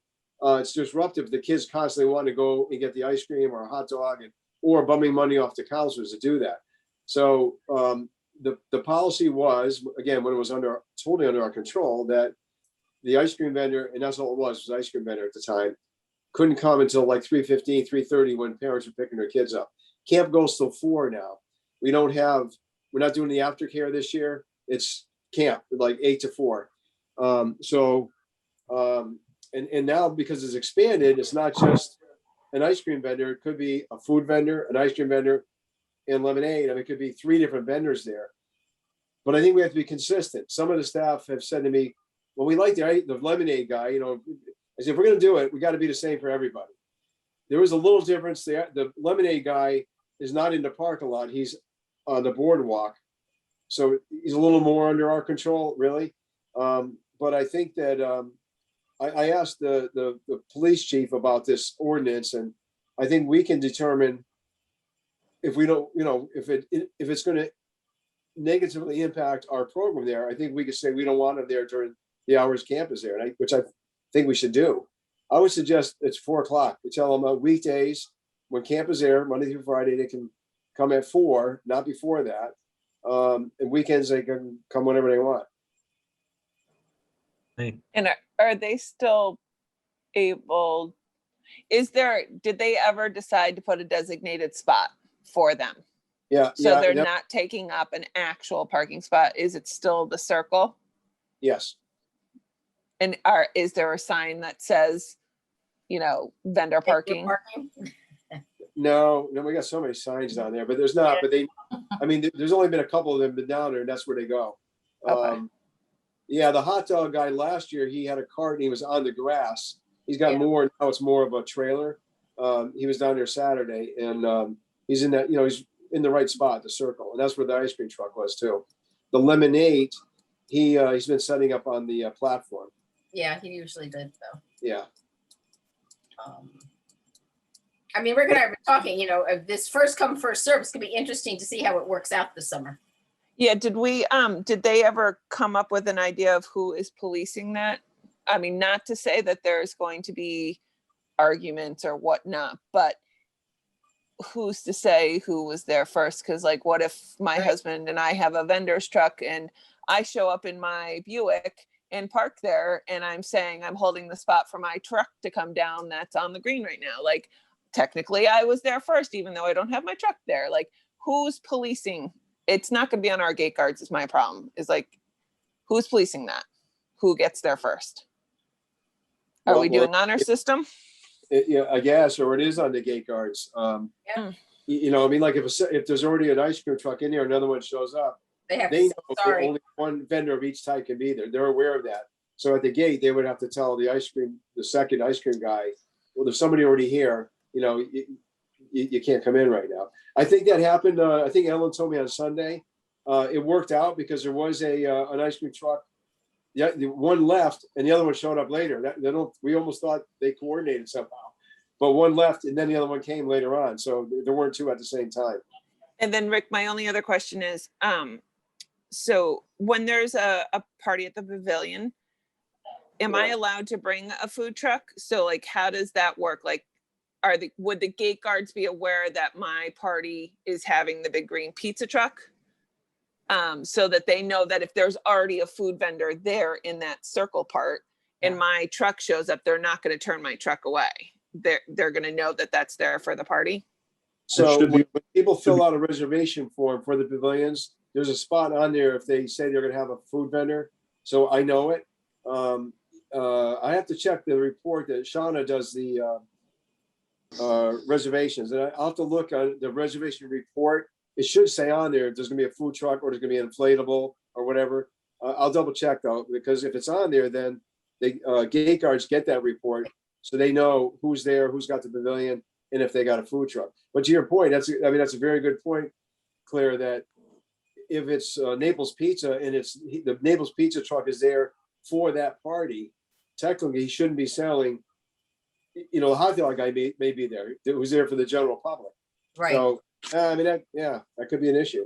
I'm just thinking, the only issue I really see is like if two ice cream trucks show up. If there's an ice cream truck already there and then another one shows up that's actually supposed to be there for my party, the gate guard's saying no. So it's just making sure that they are aware of if there's an event that has food, that they're aware not to turn them away.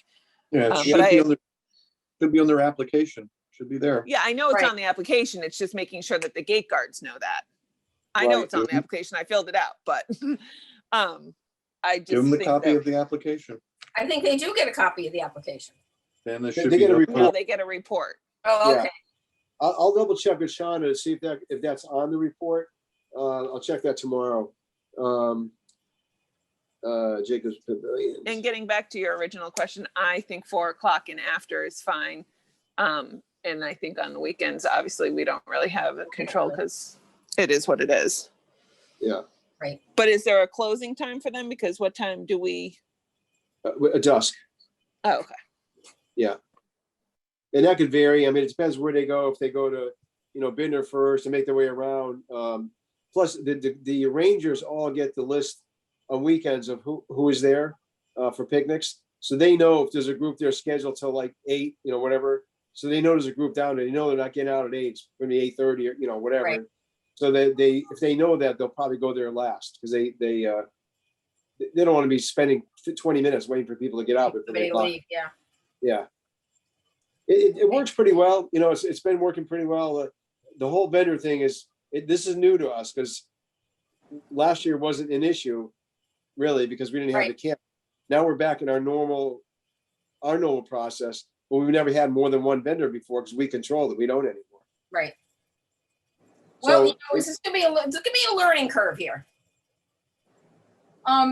We have a consensus, I think, that 4 o'clock would be the time. Do you want it in a motion? Do you think we have to do that?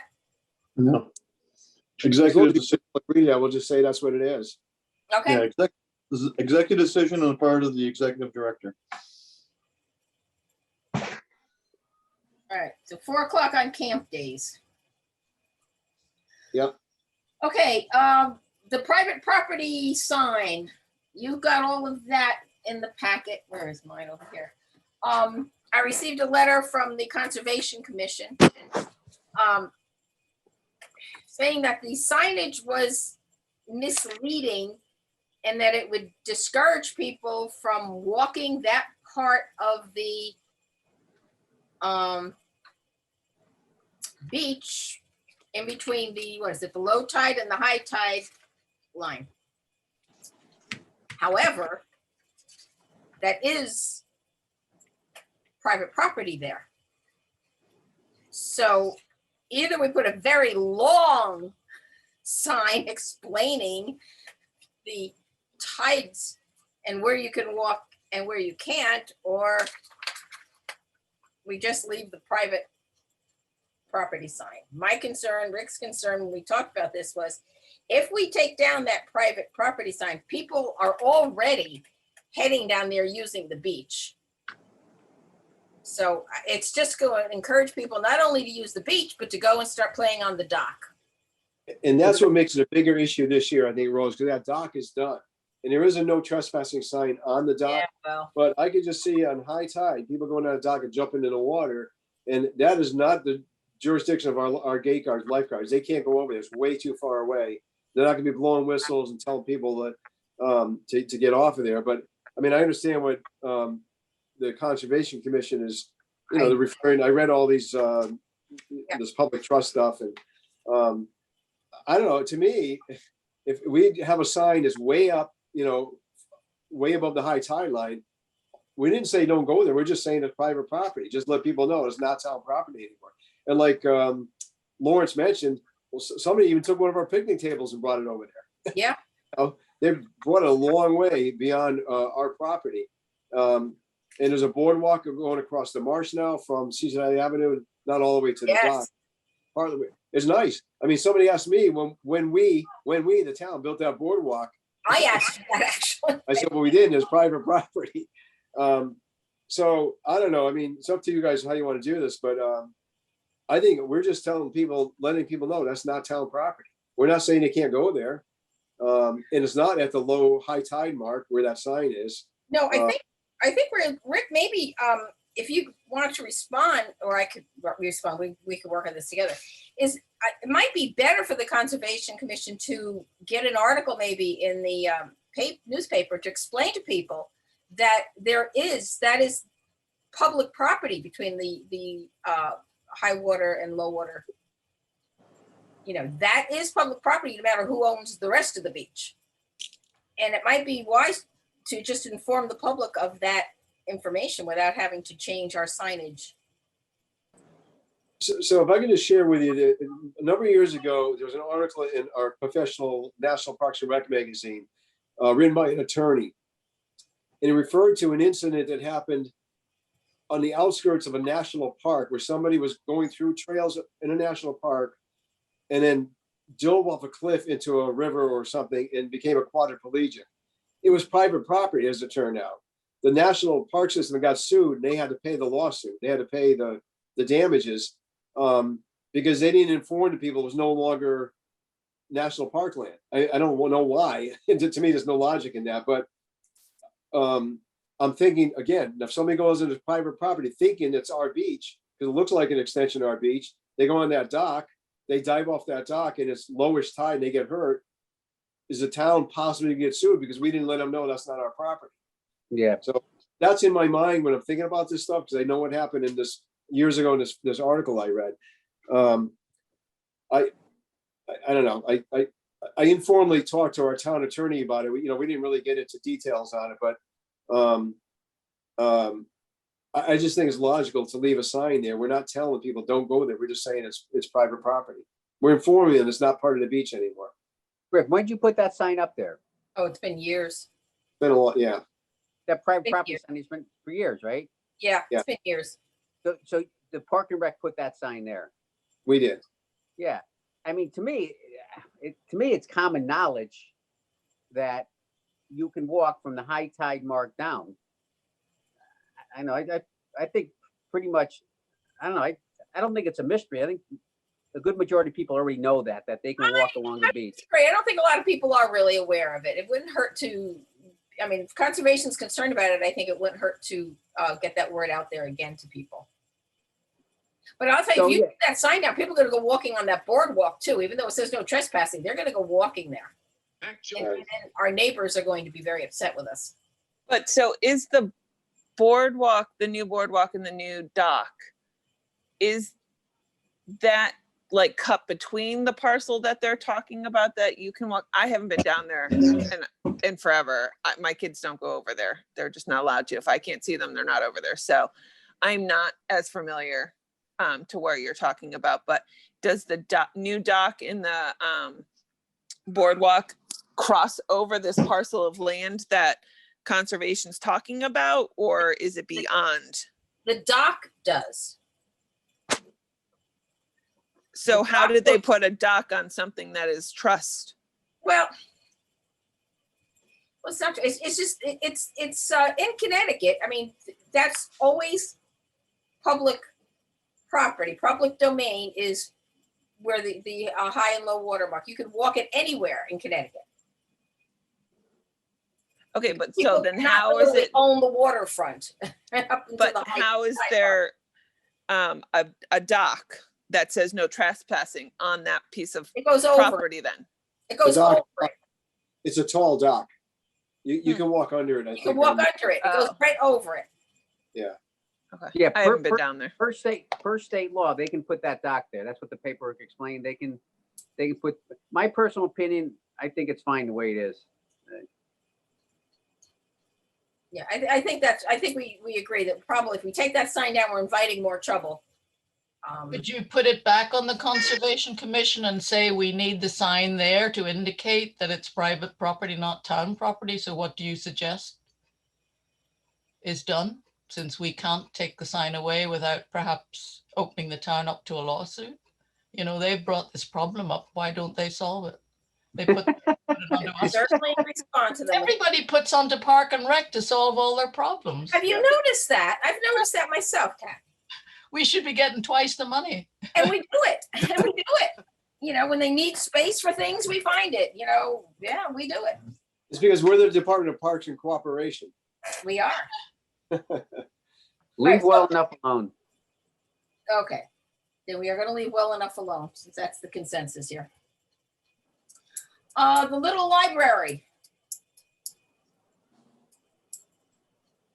So, Nick, you might know something about this. So I got a letter late today. And I don't know if I forwarded it to you folks or not. Maybe I did, but Yeah, he did. the Hedbergs were interested in having a little library at Jacobs. And I told, is it Heather? Heather. Nick, thanks. I had told her there is one there already. The Boy Scout put on a Eagle project. And so I didn't know if she misunderstood, because I told her where I thought we had two. I believe the other one is, I think, is at the dog park. But definitely Jacobs, there's one there, right near the playground. And so they still would like to have one there, more kids-oriented books. The books that are not kids' books. And this was for, oh gosh, Nick, what was the name Lambertson. of the? Lambertson, yeah. Was that a teacher? He's like an administrative person. Yeah. Okay. I'm sorry, just forgetting who it was, but so they were suggesting doing it at Jacobs, but having a kids-oriented mini library. You know, it's like a little kiosk with books. You know, you borrow one, leave one, bring it back. But again, I told her there's one there already. So I mentioned another option might be, her second choice would be at the community center. I don't know if that means outside, inside, or what. Probably outside, I would guess. Then I mentioned another possibility at Bittner by the playground there, Bittner Park. That would be their third choice. Their number one choice is Jacobs. Number two would be at the community center somewhere outside there. And third choice would be Bittner. So the letter just came in, later today, and I said, well, there is a commission meeting tonight. It's not on the agenda, but we can talk about it if you'd like us to do it. So they would like us to talk about it. Okay, so the existing kiosk that's there is crammed with books. There's no space to put any children's books. So it either would have to be a new piece of furniture. I don't know how else to describe it, or it has to be at a different location, because the existing location has no space for any children's books. And I don't think it was built with the specifications, because children's books come in all big different sizes. This is built for traditional hardback and paperback books. Right. So I don't think children's books would fit in the existing facility either. It's an interesting thought. You could almost do it if you're talking about the community center. You could think about like a bookshelf, something either indoors or maybe inside that overhang at the front of it. They're already in the Ruth Alexander Lounge. If you go in there, all those books in the back there are leave one, take one. Right. Yeah. We have shelves and shelves of adult books there. We could easily put in a children's shelf there if we had to. Is it possible at the Jacobs Beach one to put another little house under the one that's there and call it like the little house or something, so that, the top house is reachable for adults and teenagers, and then put one lower that would be more accessible for children and inviting, in that way that there's accommodating both age groups or all age groups at Jacobs that we know everyone frequents. Bingo, Great idea. nailed it. Yeah, I think that's a good alternative. I was thinking that too. Why not just put it under it, back to back it, or somehow attach it to what is already there? So Nick, The only build this? the only thing that's gonna happen is who cleaned out the books at the season? Sorry, a bunch of people talked at once. Yeah, I missed everything that just happened. John, did you say something? I'm my question is that who will clean out the books at the end of the summer season? Or are we going to keep books there all winter? Who cleaned out the adult books? I don't know. No, they're there. We don't take them out. They were there all winter long. There is a problem with the door on that. I don't know if it got warped maybe or something, but it doesn't close all the time. So it kind of swings open. I was down there one day when the guys were doing some work and it was flopping around in the wind. Maybe a latch has to be put on it or something, but yeah. And actually, I mean, just thinking about it, I don't know. I guess it was the scouts who put the books in there that are in there, but they just said a little library. Nobody specified what kind of books have to be in it. I mean, do you want to take the birdhouse, the birds leave and now a different bird comes in. Do you want to even consider just using that and making it the little kids' books in there for kids, or building a whole nother one? Lawrence, did you fall? Looks like Lawrence fell off his chair. No, I'm still here. Okay. I think if there's space on the pole to do another one, I Yeah. think putting a lower one so a child could see it, because that's the whole thing in classrooms. Like, I'm a teacher, so everything has to be at their eye level to be, Right. for them to make the choice, and that way you have both. And you just put a sign on it that, you call it the Little House or something, or children's books ages, birth to 6 or something. So like you have the hardback books up to, little readers. And then the top one, I mean, any of us could go down there and pull out books and switch it up. So, I mean, but I think to have a smaller one on a lower level for a child to see wouldn't be a bad idea. But I also don't, I'm not the one doing it. So So out of curiosity, who maintains these once they're built? I mean, I know there's one appearance in North Guilford at St. John's Church, but I haven't really looked at it. Who maintains these? I got a feeling it ends up falling on to us because if it was an Eagles project and something they did 3 or 4 years ago, they're gone, That's right. They got credit for it and that's it. They did it and they moved on. Yeah. Okay. Nick, do you know if the Hedbergs, they have a thought of somebody building this thing? I don't think my crew is going to do Us. it. No, I'll be honest. I got the email from you before I got any notification on the family side. So, this is all news to me. Sounds like another Eagle project. Well, I think we just need to contact them and ask them exactly what is their plan? So Well, do you? It It says right sounds, here, I'm sorry. it says right here, it says, we are interested in adding a little free library. So I assume that, Again, that means that they're gonna do it. I would clarify. I don't doubt their capability. I would clarify that though. I gotta play nice here. I apologize. we're just parsing words, that's all. Well, I think, Rick, I mean, I do like that. I think it's nice to have it down there, especially when people are down there all summer. You could sit in the sand, read your book, whatever. I think it's a really nice place for it. So I would encourage them to see if they could somehow tie it in with the one that's already there. And then if not, look at the other locations. Okay, so you know what? I can't remember how high the other one is. Well, to see if there's room below it, so it's not like too close to the ground because we do get flooding there. Right. About every other year or so, we get water. Yeah. Playgrounds underwater. So obviously, we wouldn't want it to be so low to the ground that if it flooded, Right. it would get damaged. So the first option, if you agree, I'll get back to them and say that if you can build it on the existing post, maybe back to back, maybe on the other side. That's what I was thinking. If you did each vector, so let's give them, just have them see what they can come up with. Yeah. Okay. It's hard for us to Like say. you approve the idea. Perfectly. Right. I make a motion that we allow them to put a little library there back to back with the other library. I mean, right? Well, I'd like to go further. I mean, if they can't do it, then I think we should, let them look at the community center. Rick, so the other options were Jacobs was number 1, community center was number 2, and Bittner was number 3. Yeah. Correct. So if it was at the community center, would you want it closer to where the preschool, the station room, and like the playground area, since that's where a lot of kids are? Or were you thinking more, if it was to fall on community center, the front of the building where the overhang is? I think by the playground or somewhere in the courtyard. Okay. You know, I would almost, Claire, reverse that.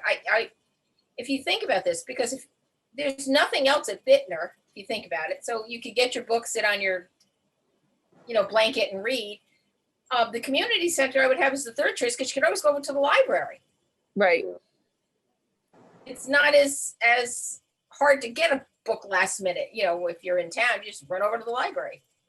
Right. So I'll make a motion that if they would, we are happy to have a children's little library at Jacobs, provided it could be built on the same post. And then our second choice, if that's is not possible, that it goes at Bittner Park's playground. I And that think we- playground is used so much, so I think those books will be used there. Yeah, there's always people there picnicking and stuff. I always see people there, so. Is that a formal motion? Yes, it is. Somebody want to second it? I will second it. Okay. Any more discussion? It's 10 of 9. No. Keep that in mind. Any more discussion? No. No, I have starving children that need to go All to in bed. favor? Aye. I, Last thing on the agenda. Kathy pointed out so nicely that our next meeting is July 5th, the day after 4th of July. Do you choose to change it to the 12th? Yes. Yes. July Yes. 5th, a work holiday. 5th is probably the town holiday anyway. Yeah. Okay, so we're changing it to the 12th. Agreed. Yes, Agreed. agreed. Okay. Will that be Zoom? Ooh, We don't know yet. We'll have to let you know. I know they're working on something at the town hall so that everything can be Hybrid. In person and Zoom yeah. together. They're working at in the Monuckatuck room also. Same idea. Yeah, that's what they're Okay. Keep us and it updated. could be and it could be live streamed and all that neat stuff. So Yeah. so we have to wait and see what town hall tells us. When they tell us we can meet in person, then we'll start to go back. All right. Any other business? I just have two quick questions for Rick. Very quick. How's the irrigation system at Bittner Park right now? Is the water level sufficient to keep irrigating the fields? I have not heard that's a problem. We had some leaks. There were different problems that we got fixed, but I've not heard that the river is down. We are not able to irrigate. The fields are looking pretty good, so I think we're still doing it. Yeah. Okay, the second quick question is the parking lots at Jacobs and Chittenden, are they going to be redressed and get rid of the potholes? I sent an email to or ping note, which is an internal email to the Public Works Director. He said we'd go look at it. That was last week. I've not heard back from him yet. But yes, they are bad. They're the ones who have to do it. Yes. Yeah, Yeah. but we have to invite them. It's like driving an obstacle course. Yeah. Yes. Okay, that's it. Okay. See, less than a minute, Rose. Any other business? Last No. choice. No. All right. Motion to adjourn. make a motion to adjourn. Aye, Second. second. Third, All in favor? Aye. aye. aye. Thank you all. It's been an interesting meeting. Yeah. Thank you. As Take always. care. Thanks, Rick, everyone. I'll contact you tomorrow and we'll do the letters and stuff that we need to do. Yep. Okay. Okay. Bye, everybody. Good night, all. Night. I don't know how to get out of this.